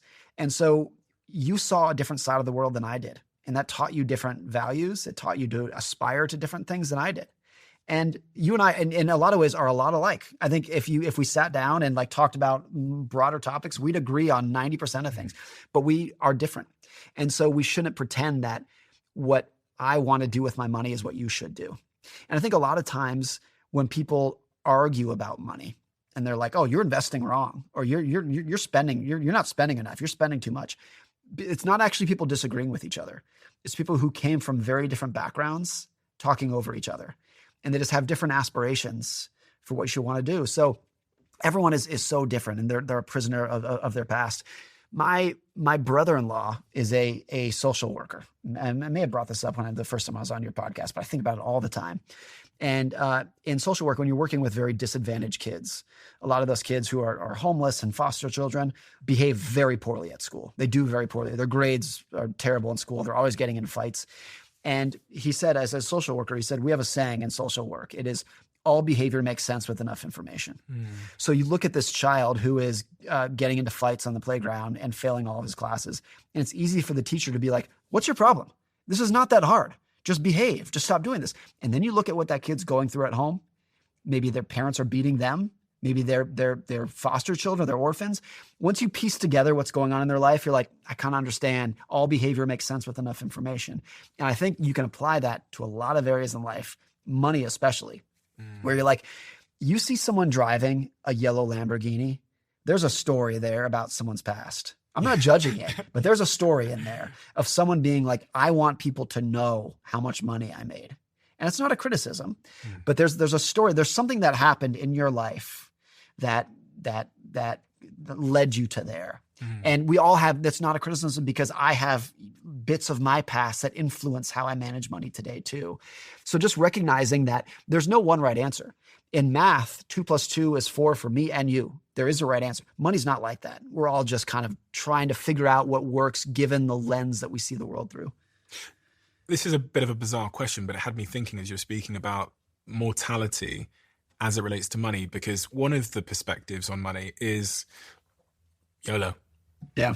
Do you know what I mean? I'm only going to live once, so I might as well have a good time. I think I definitely have more of a bias in that direction, although I'm not fully in that direction. And my brother, who's a year older than me, is one that gave me your book and has worked as a stockbroker, an actuarial scientist. At 12 years old, he was budgeting his pocket money on an Excel document, whereas I was just spending.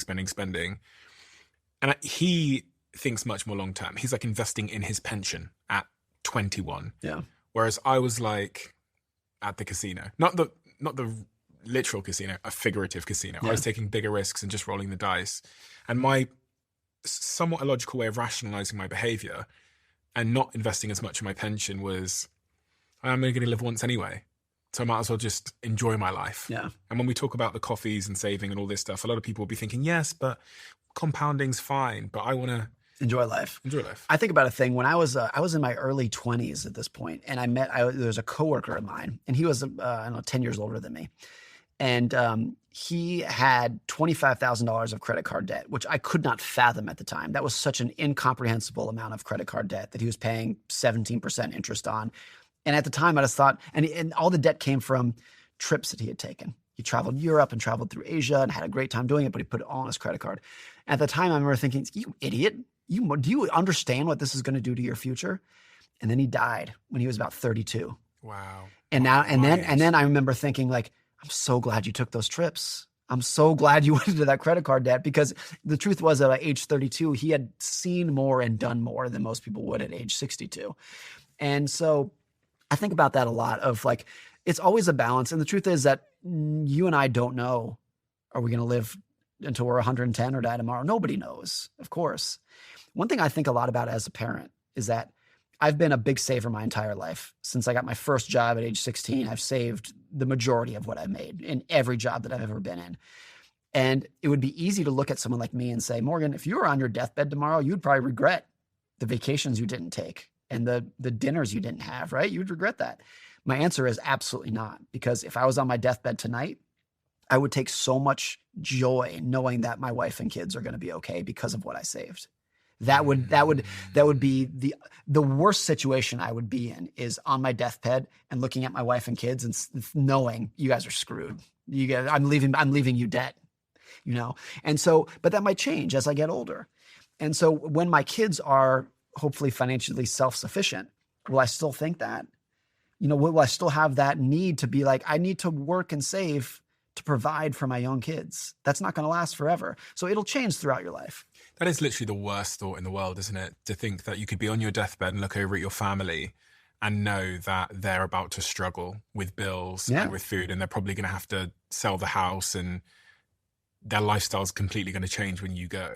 I don't even have kids yet, but I was just thinking about my partner. There's no worse nightmare than that. I think there's an opposite of that, which is in several of the books and studies that have been done on dying. You know, there are quite a few people who have very peaceful deaths, people who know they're going to die of terminal illness, and they're pretty much at ease with it. And when you dig into like, what is those people's psychology? How do you know you're going to die in 6 months and you're kind of at ease with it? One of the big factors is knowing that your family is going to be okay without you, because they are sufficient and they don't rely on you for wisdom and advice as much as they can take care of themselves. But the opposite, if you're on your deathbed and you're like, my children, my spouse is going to have a real hard time without me, that's the most painful thing you can imagine. I could also imagine that one of the great regrets one might have on their deathbed is just not having lived. Because I was thinking about, I sometimes ponder, if I die now, how would I feel? Like if I was given a diagnosis, God forbid, how would I feel? And I feel like I've really gone for it with my life. I feel like I've traveled, I've seen things, I've done things, I've met people, I've lived. So there's a certain there's a certain smile on my face or gratitude when I think about this being the end. Yeah. So it's a balancing act, isn't it? Between like, I guess you can do both. Between the two, between my friend who buried himself in credit card debt, even though I'm glad he did it given his short life, versus the people who save everything for the end. David Cassidy, who's a very famous childhood actor and had an incredible acting career. He died, I don't know when he died, 10 years ago, 15 years ago, whatever it was. His last words were, "So much wasted time." Those are his last words. And like you think about, and this is someone who was like very rich and famous, had like a very enviable life. And you can't think of sadder last words than "so much wasted time." And I think like no matter, this is like the Jeff Bezos philosophy on business was, he started Amazon because he was trying to imagine himself at age 90, looking back and having the fewest regrets. He was like, that should be your framework for life, is that when you're on your deathbed, you have the fewest regrets possible. And he did it because he was like, if I don't start Amazon, I'm going to regret it. But if I do start Amazon and it fails, I won't regret that. So just understanding, like, I think that's a good philosophy. That's probably the broadest definition of risk, is understanding what you're likely to regret in the future. And I don't think anyone has a perfect calibration on that. Like there's a good chance that, heaven forbid, if you did get a diagnosis tomorrow, as you just said, that yes, you would look back and say, man, I really went for it. But you also might look back and be like, man, and not you individually, but any of us would look back and say like, man, I wish I'd done this differently. I wish I was nicer to that person. I wish I'd called this person more, you know. Worked less. Right. That's maybe. A big one, yeah. I think Bronnie Ware found that palliative nurse in Australia, when she interviewed people in their deathbeds, that like, I wish I'd worked less was super high. And not a single of those people looking back in those situations on their deathbed when they're 90 years old will look back and say, I wish I worked harder. Yeah. But virtually every one of them will say, I wish I spent more time with my kids. I wish I spent more time with my family. I wish I was nicer to myself. I wish I'd let myself be who I actually was. I think the top regret of the dying from her work was that I wish I'd lived a life more true to myself, which I kind of interpret as like, I wish I'd done something else. And this gets back to the Chuck Feeney idea of the billionaire who said, I don't want to, I want to live my way. Like, being independent is so core to people's happiness. And as I said earlier, like, we come from different backgrounds, we have different aspirations, but independence is a very human, natural, universal aspiration to be able to live life in your own way. I'm not sure if we talk about this much, but for that person who doesn't have financial independence because they're entrenched with debts and bills and all these kinds of things, how does one get out of that situation? Because we can't necessarily just save our way out of that situation, can we? People do. It's difficult because it's likely that the mindset and psychology that got you there is going to be very difficult to break, extremely difficult to break. I heard this statistic one time. This is a completely different topic, but I think this applies to a lot of things. That the statistic that is most predictive on whether you will cheat on your spouse is how many people you slept with before you got married. The implication being it's very difficult to just flip a switch and say, I'm a different person now. And I think that that idea can apply to a lot of different things in life. And the psychology of I spend way more than I make and I don't care about money and debt. Some people can wake up one day and say, no more of that. I'm going to run in the other way. A lot of people find it very difficult to do. I think one of the hard things about money that's hard to admit for a lot of people, but there's truth to it, is that on the nature-nurture spectrum, a lot of it does lean towards nature, that some people are just wired. Your brother was wired to plan and save, and you were wired to take entrepreneurial risks in maybe a way that he wasn't. And so a lot of it is, yes, you can learn. Yes, you can learn from others and learn new ideas to think about, but we shouldn't pretend that we can fundamentally rewire who we are. The hardest conversations are often the ones we avoid. But what if you had the right question to start them with? Every single guest on the Diary of a CEO has left behind a question in this diary. And it's a question designed to challenge, to connect, and to go deeper with the next guest. And these are all the questions that I have here in my hand. On one side, you've got the question that was asked, the name of the person who wrote it. And on the other side, if you scan that, you can watch the person who came after who answered it. 51 questions split across 3 different levels: the warm-up level, the open-up level, and the deep level. So you decide how deep the conversation goes. And people play these conversation cards in boardrooms at work, in bedrooms, alone at night, and on first dates, and everywhere in between. I'll put a link to the conversation cards in the description below, and you can get yours at thediary.com. Just to close off on this point of saving money, are there any tactics or tricks or ways to think about how to save for those people that might be working in a factory and that don't have a ton of excess income every month? I think if you view savings as I need to save for something in the future, that's hard for people to do. If you have a little bit of a mindset shift and say, I'm going to save so I can become more independent, so that if I lose my job, I don't have to panic and go find the first one that's available. I can take my time and find another one. That's independence. If you have a medical emergency, you're going to have some options on how to treat it and where to go. That's independence. Viewing every dollar that you save as a token of independence, I think, is a mindset shift that makes it a lot easier for people to do versus if they're just saying, I need to save to buy a new car. I asked this because earlier on I looked at the most Googled questions around saving, and the most popular question is how to save money. Yeah. How to save money.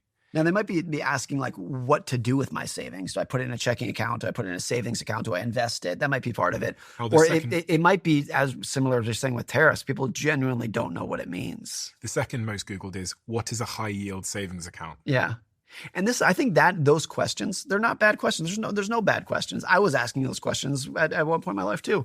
But it gets to the point of, like, you have an obligation to understand how money works and what it's going to do to you and how to manage it. It's not a nice to have. Everyone's going to have to deal with these topics, whether they like it or not.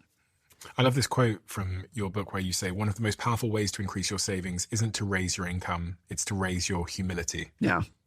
I think you get there when you realize, like, nobody's looking at you as much as you are. And nobody cares about your Range Rover and your Rolex as much as you did. They may have meant a lot to you, but no one else was thinking about them that much because they were busy thinking about themselves. They were busy thinking about their own car. And you realize how much modern spending, and this has increased in the social media age the last 10 or 15 years, is trying to get strangers' attention. It's trying to put on a show, put on a performance for people that you think are paying attention to you, but they're absolutely not. They're not paying any attention to you whatsoever. And so like lowering or like raising your humility is one way to think about it. But it's also just realizing like, who do you want attention from? It's different for everybody. For me, I want my wife, my kids, my parents, and like 3 friends to love me.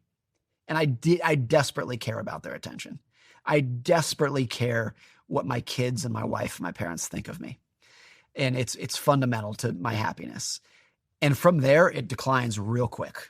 You know, there's a couple of really close friends who are in there, and then there's some like colleagues and whatnot, and it declines very quickly from there. And strangers, the person driving on the street, could not care in the slightest.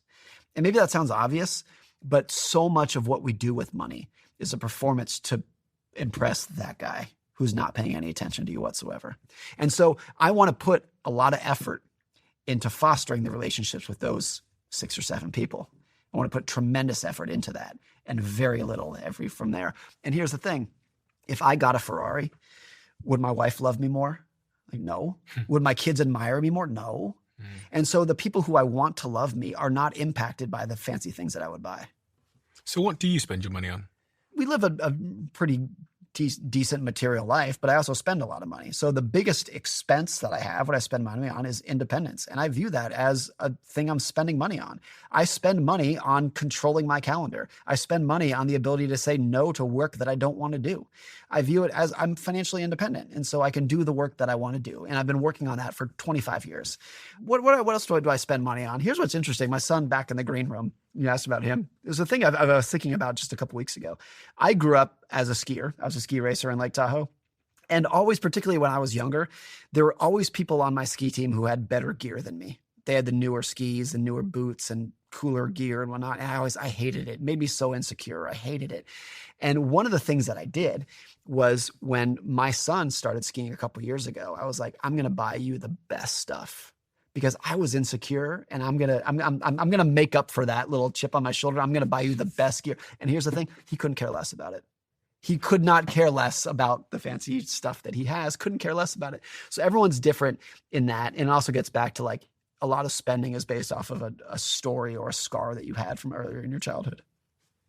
And where is your capital allocation today? We spoke about this a little bit last time, but in terms of percentages. You have a ton of cash. You said roughly what percentage of your net worth? 25% maybe. We own a house outright and then the rest in stocks. It's a very simple. Our entire net worth is a house, cash, Vanguard index funds, and shares of Markel where I'm on the board of directors. That's it. That's my entire net worth. It's as simple and boring and bland as you could possibly get.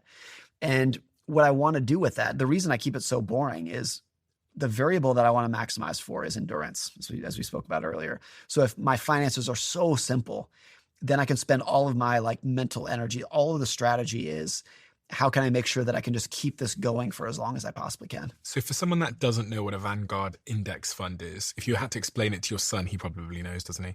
But to someone of your son's age, how would you explain a Vanguard index fund? Because you said you've got cash, people understand that, people understand a house.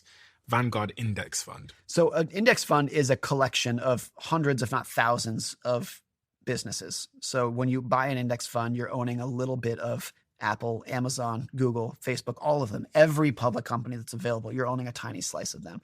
One way to think about it is when you buy an index fund, you're owning a little slice of American capitalism. And which index funds do you invest in and why? There's lots of them. There's tons of them that are equally good. So this is not to say that one is necessarily better than the other. But you must have a thesis. Most of what I buy is called the Vanguard Total Stock Market Index. Okay. The ticker is VTI. Not a recommendation for others, but it's the broadest index. It basically owns every stock that's available to buy in the world, and it does it at a very, very low fee. And so I'm not making any bet on AI. I'm not making any bet on this industry or that company. You're owning a little bit of slice of American business. And what has that yielded as on average over the last couple of years? If you look at like a good historical comparison to what it would be, which is like the S&P 500, if you can go back 100 years. There's a guy from Yale University named Robert Schiller who has data going back to the 1880s on U.S. stocks. And basically what it shows is over time, on average, which that phrase is doing some heavy lifting here, but on average, 8 to 10% per year. And why that is like, there's a big asterisk there is you almost never earn 8 or 10% in any given year. You're much more likely to be up 30% or down 15%. And it averages out to 8 or 10% per year, but it's always chaos in any individual year. And is there a reason why you don't just bet on technology, for example? Well, there's a lot of technology in that index fund. That's the highest weight because those are the biggest companies in America, Amazon, Google, and whatnot. But there's also tremendous amount of value that can be created by a company like Procter & Gamble selling toothpaste and deodorant. And there can actually be more value in those kind of companies than technology, because I would bet good money that in 30 years, people will still be using Old Spice deodorant. I would not bet good money that in 30 years, Google is going to be the dominant way that people find information.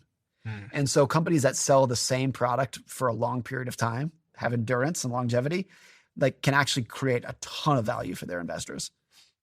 You mentioned the other thing is houses. You have a house. Yep. House sales in 2024 total just 4 million, the lowest rate since 1995. Yeah. I mean, it's one of the biggest social problems, and it's so much bigger than housing and so much bigger than money.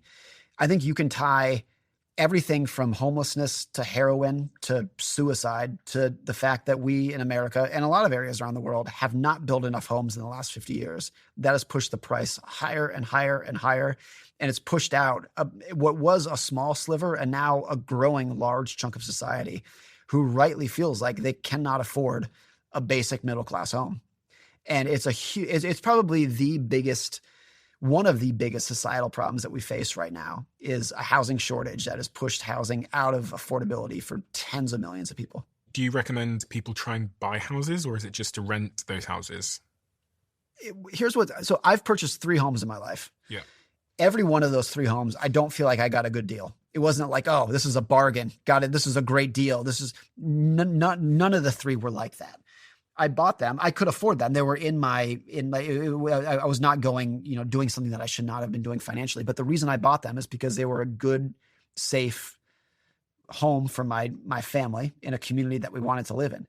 And I was not thinking about, is this going to be a house that I can make a fortune on? Is this going to go up in value? Is this going to go down in value? That was never part of the equation. It was, yes, I can afford this, and it's not imperiling my finances at all. But the reason I'm doing it is because it's a safe, good place for my family to live. And I think generally that's the way to do it. And once people start thinking through the lens of, is this a good investment? Is this going to go up? Or home price is going to fall? Maybe I should wait 6 months because they're going to fall. That's when you're shooting yourself. You're just rolling the dice at that point. And and people get into a lot of trouble doing that when they're like, oh, I know, like I'm going into a ton of debt, but I think home prices are going to double in the next 3 years. So it's okay. That should not ever be part of the equation. It should be, I can afford this, and this is where I want to raise my family for the next 5 or 10 years. I think that's the formula. So it's more about freedom and security than making a quick return. Absolutely. I see. Here's what's interesting, like the psychology of housing too. We bought a new house 8 months ago and sold our previous house. And that house, the house that we just sold, we did end up making a little bit of money on because Seattle real estate has gone crazy in the last 5 years. And really interesting something that happened. So this is just 8 months ago when we sold the house. The day that we closed on selling that house, and I got the proceeds wired to me into my bank account, logged in my bank account, and I see that number from selling the house. The numbers meant nothing to me, but the house that we sold meant everything to me. It was like my daughter took her first steps at the bottom of those stairs. My son had his first day of kindergarten, Christmases, Thanksgivings, and it was like, these numbers don't mean anything to me. These numbers are just going into the new house, but that house that I left behind meant everything to me. So that gets back to don't think of it as a financial transaction. It should be, this is where you want to raise your family and build some memories. How does it compare to investing in that Vanguard thing if we look at the returns on housing? I have no memories of my daughter's first steps in my Vanguard index fund. That's really it. It's you are investing in a Vanguard index fund because you think you're going to make money over time. Whereas you should not have that mentality when you buy a house. It should be within your financial means, but you should be doing it because it's a good place to raise your family for a long period of time. It does beg a question for younger people who are thinking about building their wealth, because the first thing and the most common thing we're taught as it relates to wealth creation is to go buy a house. It's the thing that everybody knows. You leave university, you get a job, and you save as much money as you can to put that deposit down. Yeah. That was true in previous generations, because if you go back to the 1950s, 60s, 70s, we were building so many more homes than we are today that they were much cheaper, even when interest rates were higher. they were much cheaper. And so the advice of, hey, you got an entry-level job, you should go buy an entry-level house, probably made sense in the 60s and 70s in a way that it doesn't today. The other element here that is very easy to overlook in the housing problem, the housing debate, is that the homes that we found adequate in the 50s and 60s, we would not find adequate today. So Levittown in New York is like the prototypical example. That's when, like, end of World War II, build big, like build the middle class community. They build this huge new community called Levittown in New York. And that was like the typical white picket fence middle class home that we like long for today. And they were cheap, they were affordable. The average new house in Levittown was 700 square feet. It had two bedrooms for an average of a family of 5 or 6 moving into it. 1 bathroom for those 6 people, no air conditioning, no garage. It would be a house that if I showed you today, you would be like, it's a crack house. Like, nobody like would say that is a beautiful middle class house. So expectations over time have increased tremendously. So now the average new middle class house is 2,200 square feet, where it used to be 700. So like, what an entry-level house is, the definition of that has expanded tremendously over time. And if your children come to you and they say, Dad, I'm 25 years old and I've just got some excess cash here. I've got $20,000, $40,000. I'm thinking of putting a deposit down for a house. My wife and I rented for years. And looking back at the time and looking back, it was the best thing that we ever did. We rented for 10 years before we bought a house, because we lived in 5 different cities and we could just easily just pack up and go. And we weren't tied to anything. We had flexibility. And it was pretty much the week that our son was born, when we had our first kid, that it was like a switch in my head. I was like, I need to go have my own house, because the flexibility that I enjoyed when we were childless, it was the opposite. It was like, I value stability now. I want a stable house for my family. And it was like instantly that switched. And so that was not a financial decision of like, I need to go out and buy because I have some extra savings. It was like, I want my house that is mine. And there's not going to be a landlord that sends me a letter and says, oh, sorry, you're evicted, or sorry, we're selling the building, you need to leave. This is my house. That was the shift for me. It feels like when we rent, we're wasting money, though. But it's not in the slightest. For anyone who's owned a house, you know the expenses that go into a house. It's not just the mortgage. It's the broken water heater. It's replacing your roof. It's the expenses that go into it. Like, you want to talk about throwing your money away. Try replacing your roof on a house that you own. That feels like throwing money away. And it's hard for the brain to conceive, that renting might be the same as buying a house. When you net out and you factor in opportunity cost and flexibility and the ability to get on a plane and go to London to do that job. And you can't quantify that flexibility. So my wife and I lived in 5 different cities. Some of those were because we got jobs that we didn't, in different cities we had to move. You can't quantify that flexibility, or it's very hard to. But in the moment, it was everything. Yeah. I remember when my wife got into grad school, and it was like, great, pack up this city and move to this city. And it's just like no handcuffs, just get up and go. Versus if you own your house, like anyone's tried to sell a house, like it's a nightmare. And so you can't quantify that, but it meant everything in the world to us now. My brother said this to me. He's a very smart guy. Now I reflect upon it. He said this to me when I was younger, because I think at 25, when I got some money, I was telling him, maybe I'll buy this house. We should look at this house. And he explained to me in simple terms that the flexibility that I had to get up and move was actually worth so much more than maybe some of the equity that I might accrue from buying a house. And now I look back on it, from that day onwards, I then moved to New York and I lived there for 3 days. Then the pandemic happened and I suddenly quit my job out of the blue unexpectedly. And I moved to Portugal, then went to Germany, then went to Bali for several months, then flew back to the UK, London. Now I've just moved to LA. Yeah. And that's all in the space of 4 years. Incredible. And I've gone with the opportunity. So when the opportunity comes knocking and the podcast starts doing well and then this happens and then Dragon's done this, I've just moved with the opportunity. And if I'd bought a house, you'd be locked down. There are so many people today who bought homes in 2021, 2022, and their mortgage rate was 2 or 3%. They have a 2 or 3% mortgage. And a lot of those people want to move today because they can get a better job in another city. They want to move and they feel like they can't. Because they have golden handcuffs for this super cheap mortgage. Because if they sold their house and bought a new one, their new mortgage rate would be 7.5%. And so those are people who, like, a lot of those people look back, and when they bought in 2021, they're like, we won the lottery, 2% mortgage. This is amazing. And looking back, they're like, gosh, we would have been so better off renting if we had the flexibility to move. So interesting. So much of economic prosperity over history is your ability to move. And that's been true for hundreds of years. Like, if you want to see like a basic measure of how wealthy any economy is, like, how often do people move? Because moving is usually a symbol of opportunity. And the more that they're locked down and feel like they can't move, the more stagnant and like sclerotic that economy is going to be. What's this idea that you have of asking $3 questions? I heard you talking about it. I stole that from an author named Ramit Sethi. Oh, He was a very well-known author. And he says, too many people ask $3 questions when they should be asking $30,000 questions. What he means by that are when people say, how can I save more money? They say, I should stop drinking coffee. That's a $3 question. And that does not making any difference to you. What you should be asking are $30,000 questions like, where should I go to college? Should I go to the cheap school or the expensive school? Where should I live? The cheap city or the expensive city? Should I rent or should I buy? Those are $30,000 questions. And we spend a lot of mental energy on $3 questions that don't move the needle that much in our finances. For most people, there are only a couple of expense items that actually matter to your finances. That is your housing payment, either rent or mortgage, your car payment, childcare, healthcare, and that's pretty much it. And yes, you're going to spend money on other things, but those four, that's the vast majority of what people spend money on. But when you hear people talk about how do you save money, it's like, oh, well, stop going to Starbucks. You can like pack your own lunch to work. It doesn't make that much of a difference. It's those big four things. So am I right in thinking that you think we should avoid either extreme end of the financial like approach that people take? So you got YOLO on one end and you've got caring about every coffee on the other end of the spectrum. I think those are you are most likely to end up regretting. What do you mean? There are a lot of people in the FIRE movement. FIRE stands for Financial Independence, Retire Early.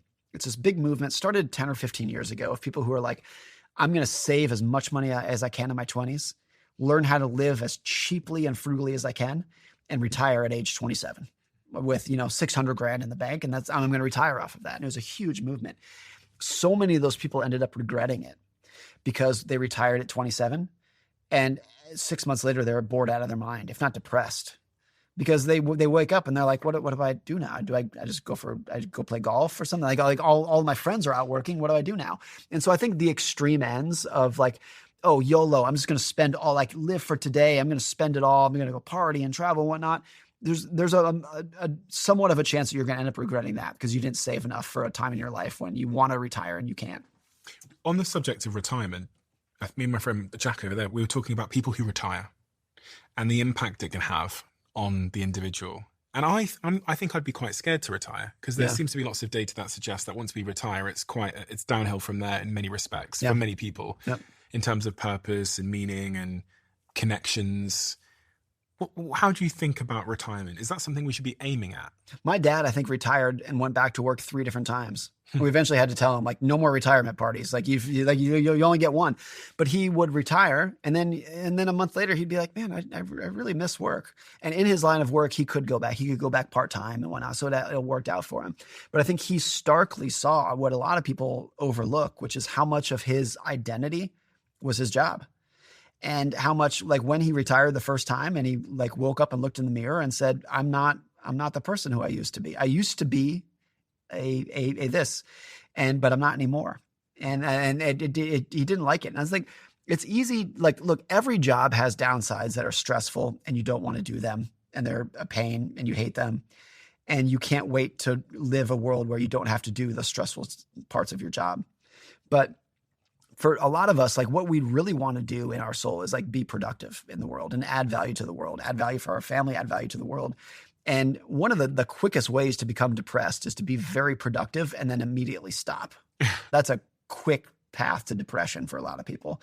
And so some people are very good at retirement. My mom, on the other hand, was very good at retirement. She retired, never looked back, and has a very full life in retirement. She keeps herself very busy with hobbies and friends and whatnot. So some people are very good at it. Other people who found their identity in their work, that's a lot of people. That's me. I think that's probably you, would go crazy if we ended up retiring.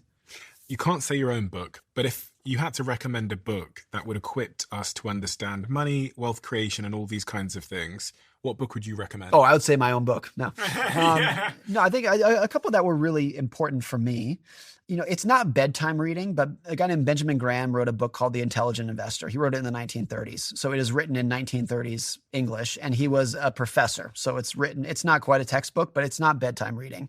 But there is more wisdom about investing in that book than any other book that's been written in the last 100 years. And even though he wrote it almost 100 years ago, 90% of it is timeless. He says certain things that are obviously dated, but there's more wisdom in there than anything else that's ever been written. That's why the book still sells a lot 90 years after it's been written. That was a big one. Learning about World War II and the Great Depression was very influential to me and many other people, because both of those events, particularly World War II, saw the highest range of human emotions that I think has ever been documented. From the most agony and despair and torment to the most elation and happiness that it's over. Like so many, the fullest range of human emotions were documented during that period from probably 1929 to 1945. Those 16 years, I think if you learn about what happened in the United States and all over the world, of course, you learn so much about humanity. Like when you study World War II, you're not really learning about military tactics, even though that's part of it. You're learning about the psychology of how people deal with uncertainty, dread, risk, doubt, fear. You can learn more about those topics during that 15-year period than anything else. One of the things that I learned from listening to your podcast, which is fantastic, I highly recommend people go listen to the Morgan Housel podcast, was you were talking about the dangers of rapid growth. Yeah. And I actually... I took something that you said in the podcast around the danger of rapid growth, and I sent it to my CEO and my chief revenue officer, because it's a cautionary tale for a generation of entrepreneurs who are obsessed with growth at all costs to slow things down. Yeah. What, in your view, what is and this could be the dangers of rapid growth in any field. It could be someone running a podcast or someone building a business or anything, someone investing money. Why do we need to be cautious about rapid growth? There's a really interesting analogy that I like with tree growth in nature, that if you plant a tree out in the middle of an open field, because it's out in the middle of an open field, it's gorging on sunlight because there's no other trees shading it. It's just gorging on sunlight. Because it gorges on sunlight, it grows very, very fast. It can grow like 10 times faster than a tree that's covered in shade. So you might think like, that's great. That's amazing. It's growing so quickly. If you're a farmer, you love that. But when a tree grows that quickly, it never has a chance to grow dense and hard. It never has a chance to grow a very established root structure. And so those trees, even though they grow very quickly, they die very quickly. They're very susceptible to rot because they never have a chance to grow hard. It's just kind of like mushy softwood inside. And if you see a lot of the lumber that is harvested these days and you compare it to lumber from like old growth forests, you might as well be looking at a completely different tree.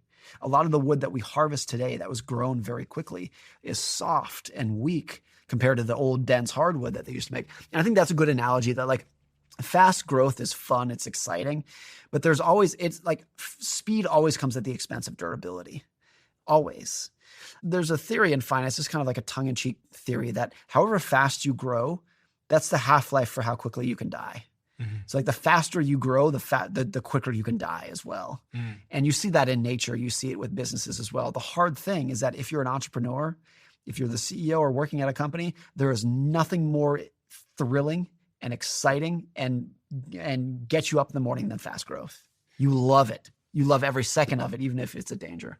You just reminded me of an idea I wrote about in my last book about the music industry, where they found the same thing. The faster a song went to number one in the charts, the quicker faster it falls. Came out. Absolutely. Because people getting bored of it, basically, very, very quickly. It's everywhere. It's on every radio station everywhere. And then it falls out the chart. All the time. The same speed. And the companies that can like produce tons and tons of money, even like look at Apple, is created in the 1970s, didn't really find its stride, so to speak, until the mid 2000s. And so it's like sometimes there's companies like Facebook, I guess, and OpenAI that found product market fit, found like incredible success virtually overnight, the day that they were invented. But one of the problems with rapid growth too is that the difference between building a product that's going to grow very quickly, that is a very different skill than managing a company that now has 1,000 employees. Those are night and day different skills. And so you might be a very talented entrepreneur who can build a product and get thousands of people to buy it. That does not necessarily mean that you have the skills to manage a 50-person team or a 1,000-person team. How does your work all dovetail with the subject of happiness, Morgan?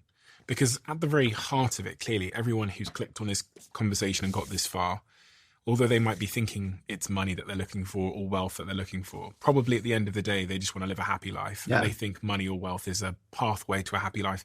With all the work that you've done and the people that you've studied through history and all that you've written, what is your current view on how to live a happy life? What's interesting is that, like, when you say happy, when anyone says happy, you're like, how can you disagree with that? Everybody wants to be happy. But a lot of why people run into problems when they're seeking happiness is because happiness is not the emotion that you want to go for. Happiness is always a 5-minute emotion. It comes and goes. You experience it, but it's a thrill, and then it kind of wears off very quickly. If you hear a funny joke, you go to a comedy show, it's funny. You laugh at a joke for 20 seconds, and then it's not that funny anymore. What you want to go for, I think, is contentment. And a lot of people, like, money can buy a good life. But when you imagine yourself with the new house, the new car, the nice vacation, when you dream about those making you happy, what you're actually envisioning is yourself being content with those things. You envision yourself on the beach in Maui being content with it. And that's why it feels so good. The feeling that you want, the feeling that you're actually chasing, whether you know it or not, it's not happiness, it's contentment. And I think that little shift too is because most people are out there seeking happiness, but they're like, I don't feel that much better than I used to. Because what you actually want to seek is what my grandmother-in-law had, which was being content with the little bit that she had. And that's why she was so happy. And maybe again, that's the wrong word, but she was content. She was perfectly content with her very simple, very basic, boring life, boring in other people's eyes. She was content. And that's why a lot of people would look at her, including me, with a sense of envy is probably the right word. How did you do that? How are you so happy? It's because she was content with what she had. I was thinking about the goals that I wrote in my diary at 18 years old, where I said that I wanted to be a millionaire, girlfriend, Range Rover, 6-pack. And actually, when I envisaged that life, what I envisaged was contentment. Yes, I imagined everyone be does. content. When you imagine yourself driving in the Ferrari and you're like, oh, that would be so great. What you're actually imagining yourself is yourself in a Ferrari being content with that Ferrari. But what ends up happening is if you are in the Ferrari, you're like, oh, look at that Lambo. Oh, that's nicer than mine, isn't it? You're not content with it. When I get the Lambo, I will be content. Right. And then you want the Rolls Royce, whatever it is. Like, you're always, whether you know it or not, that's what you're actually seeking. Is you just want to be content with what you have, because that's true joy. How does one be content now? People have been talking about that for thousands of years. The philosopher Arthur Schopenhauer has this quote that I love. He said, if you only want to be happy, that is very easy to achieve. But people want to be happier than other people. And that is much more difficult. I think that's what it is. It's like so much of it is just a comparison game. And for a lot of people, it's like, I don't necessarily want a nice house. What I want is a house that's nicer than yours. I don't necessarily want an expensive car. I want a car that's more expensive than yours. It's a weird thing to say, but at the core, that's what a lot of people want. And so being content, to answer your question, is moving from the external benchmark of comparing myself to you and others and towards the internal benchmark of, as I said earlier, the only thing that's actually going to make me happy in life is my family, my health. That's pretty much it. I could end it right there and put a period there and say, that's what's going to make me happy. It's the internal benchmark. It's not comparing what I have to what you have. It's just, if nobody else was looking, would I be happy with this? Because the truth is, nobody else is looking. Another really interesting example is just if everyone else was made extinct on planet Earth and it was just you. Right. What would you do? Yeah, what kind of life? If nobody was watching, what kind of life would you live? And I think in that life, would you want a Ferrari or would you want a Toyota pickup truck that has utility, that actually like makes your life easier, kind of thing? There's a great a thing that I heard a couple years ago, which is that a high-end Toyota is a much nicer car than an entry-level BMW. Oh yeah. Because a high-end Toyota is like, you got the cushy seats and the moonroof and the good sound system. An entry-level BMW is just status, or like you think it's status. It's just, you're buying it for the chance that you're going to influence somebody else's view of who you are. And people like massively overestimate how much it's going to actually influence other people. Do you not think there's something hardwired into humans that makes us want to strive, though? Yeah, because life is always a competition for resources. It always has been. of there's a limited amount of food, a limited amount of land, a limited amount of mates, a limited amount of potential. And so what has mattered historically is not whether I'm a good hunter, it's whether I'm a better hunter than you. And the reason I'm here now is because my ancestors outcompeted everybody else in that situation. Yes. So I have competition in my DNA. Absolutely. And always will. We're never going to get to a world. This is what Adam Smith wrote about 300 years ago. He's like, if people just needed basic food and shelter, they could stop right now because virtually everybody has those. But we keep going because we want to be seen by the people who we're competing with and showing you, look, I'm better than you. I made more money than you. I'm more worthy for a spouse or attention than you are. It's always a competition. It's kind of a sad thing to think about. And of course, I think people are intelligent enough to know how silly that game can be and to take themselves out of the game to some extent. Mm-hmm. But we're never going to be at a time when that's not the case. That's definitely hardwired in us. What is the most important thing we didn't talk about that we should have talked about? Is there anything comes to mind? For the person at home that's dealing with all of this tariff craziness, AI, all of this stuff. It might seem like the world is more uncertain today than it's ever been. And I don't think that's the case with tariffs and AI. It has been more uncertain at many points in the past. It just doesn't feel that way because we know how the story ended in the past, and we don't know how this story is going to end. So it's always the case that the world that we're living in today feels especially fragile and especially uncertain. And I think historically, it's not. It's uncertain and fragile in its own unique new way, but it's always the case that it feels like the world used to be great. We used to have it, and now it's not anymore. There's a great Jon Stewart quote where he says, the reason the world felt like a better place during your childhood is because you were a child. And just because we know how the story ended, it makes it feel like today is a very uncertain place, even if it's kind of par for the course historically. We have a closing tradition where the last guest leaves a question for the next, not knowing who they're leaving it for. And the question left for you is, what is one thing you valued starting out that you no longer value?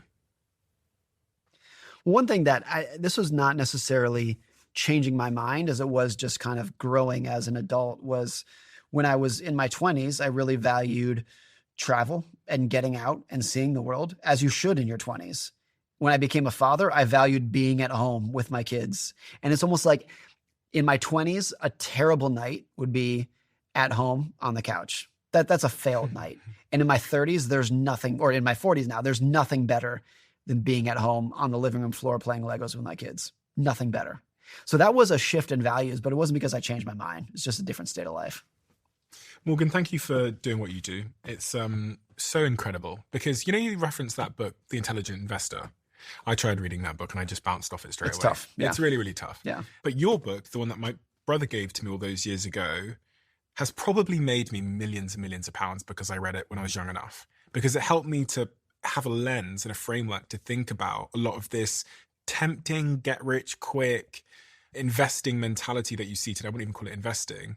It helped me to understand the emotional elements of saving, spending, investing. And ultimately, it gave me a strategy for what to do if I ever made money. And although it's a boring strategy, it's a timeless one. And that is part of the reason why so much of my money currently is in really safe places like index funds. Yep. And it's so important to read books like this because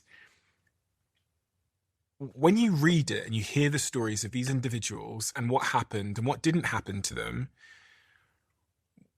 whenever you experience an emotion that is similar, or you find yourself in like a similar situation where you can relate to one of these characters in the story,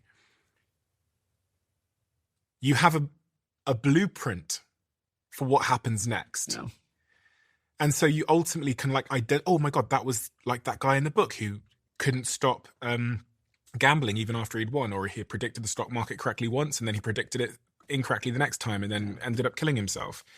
And it's for so many moments in my life, whether it was crypto or investing in certain particular stocks when I used to pick stocks or starting businesses, it's given me this wonderful framework. And Same as Ever is the book that I wish I had written myself.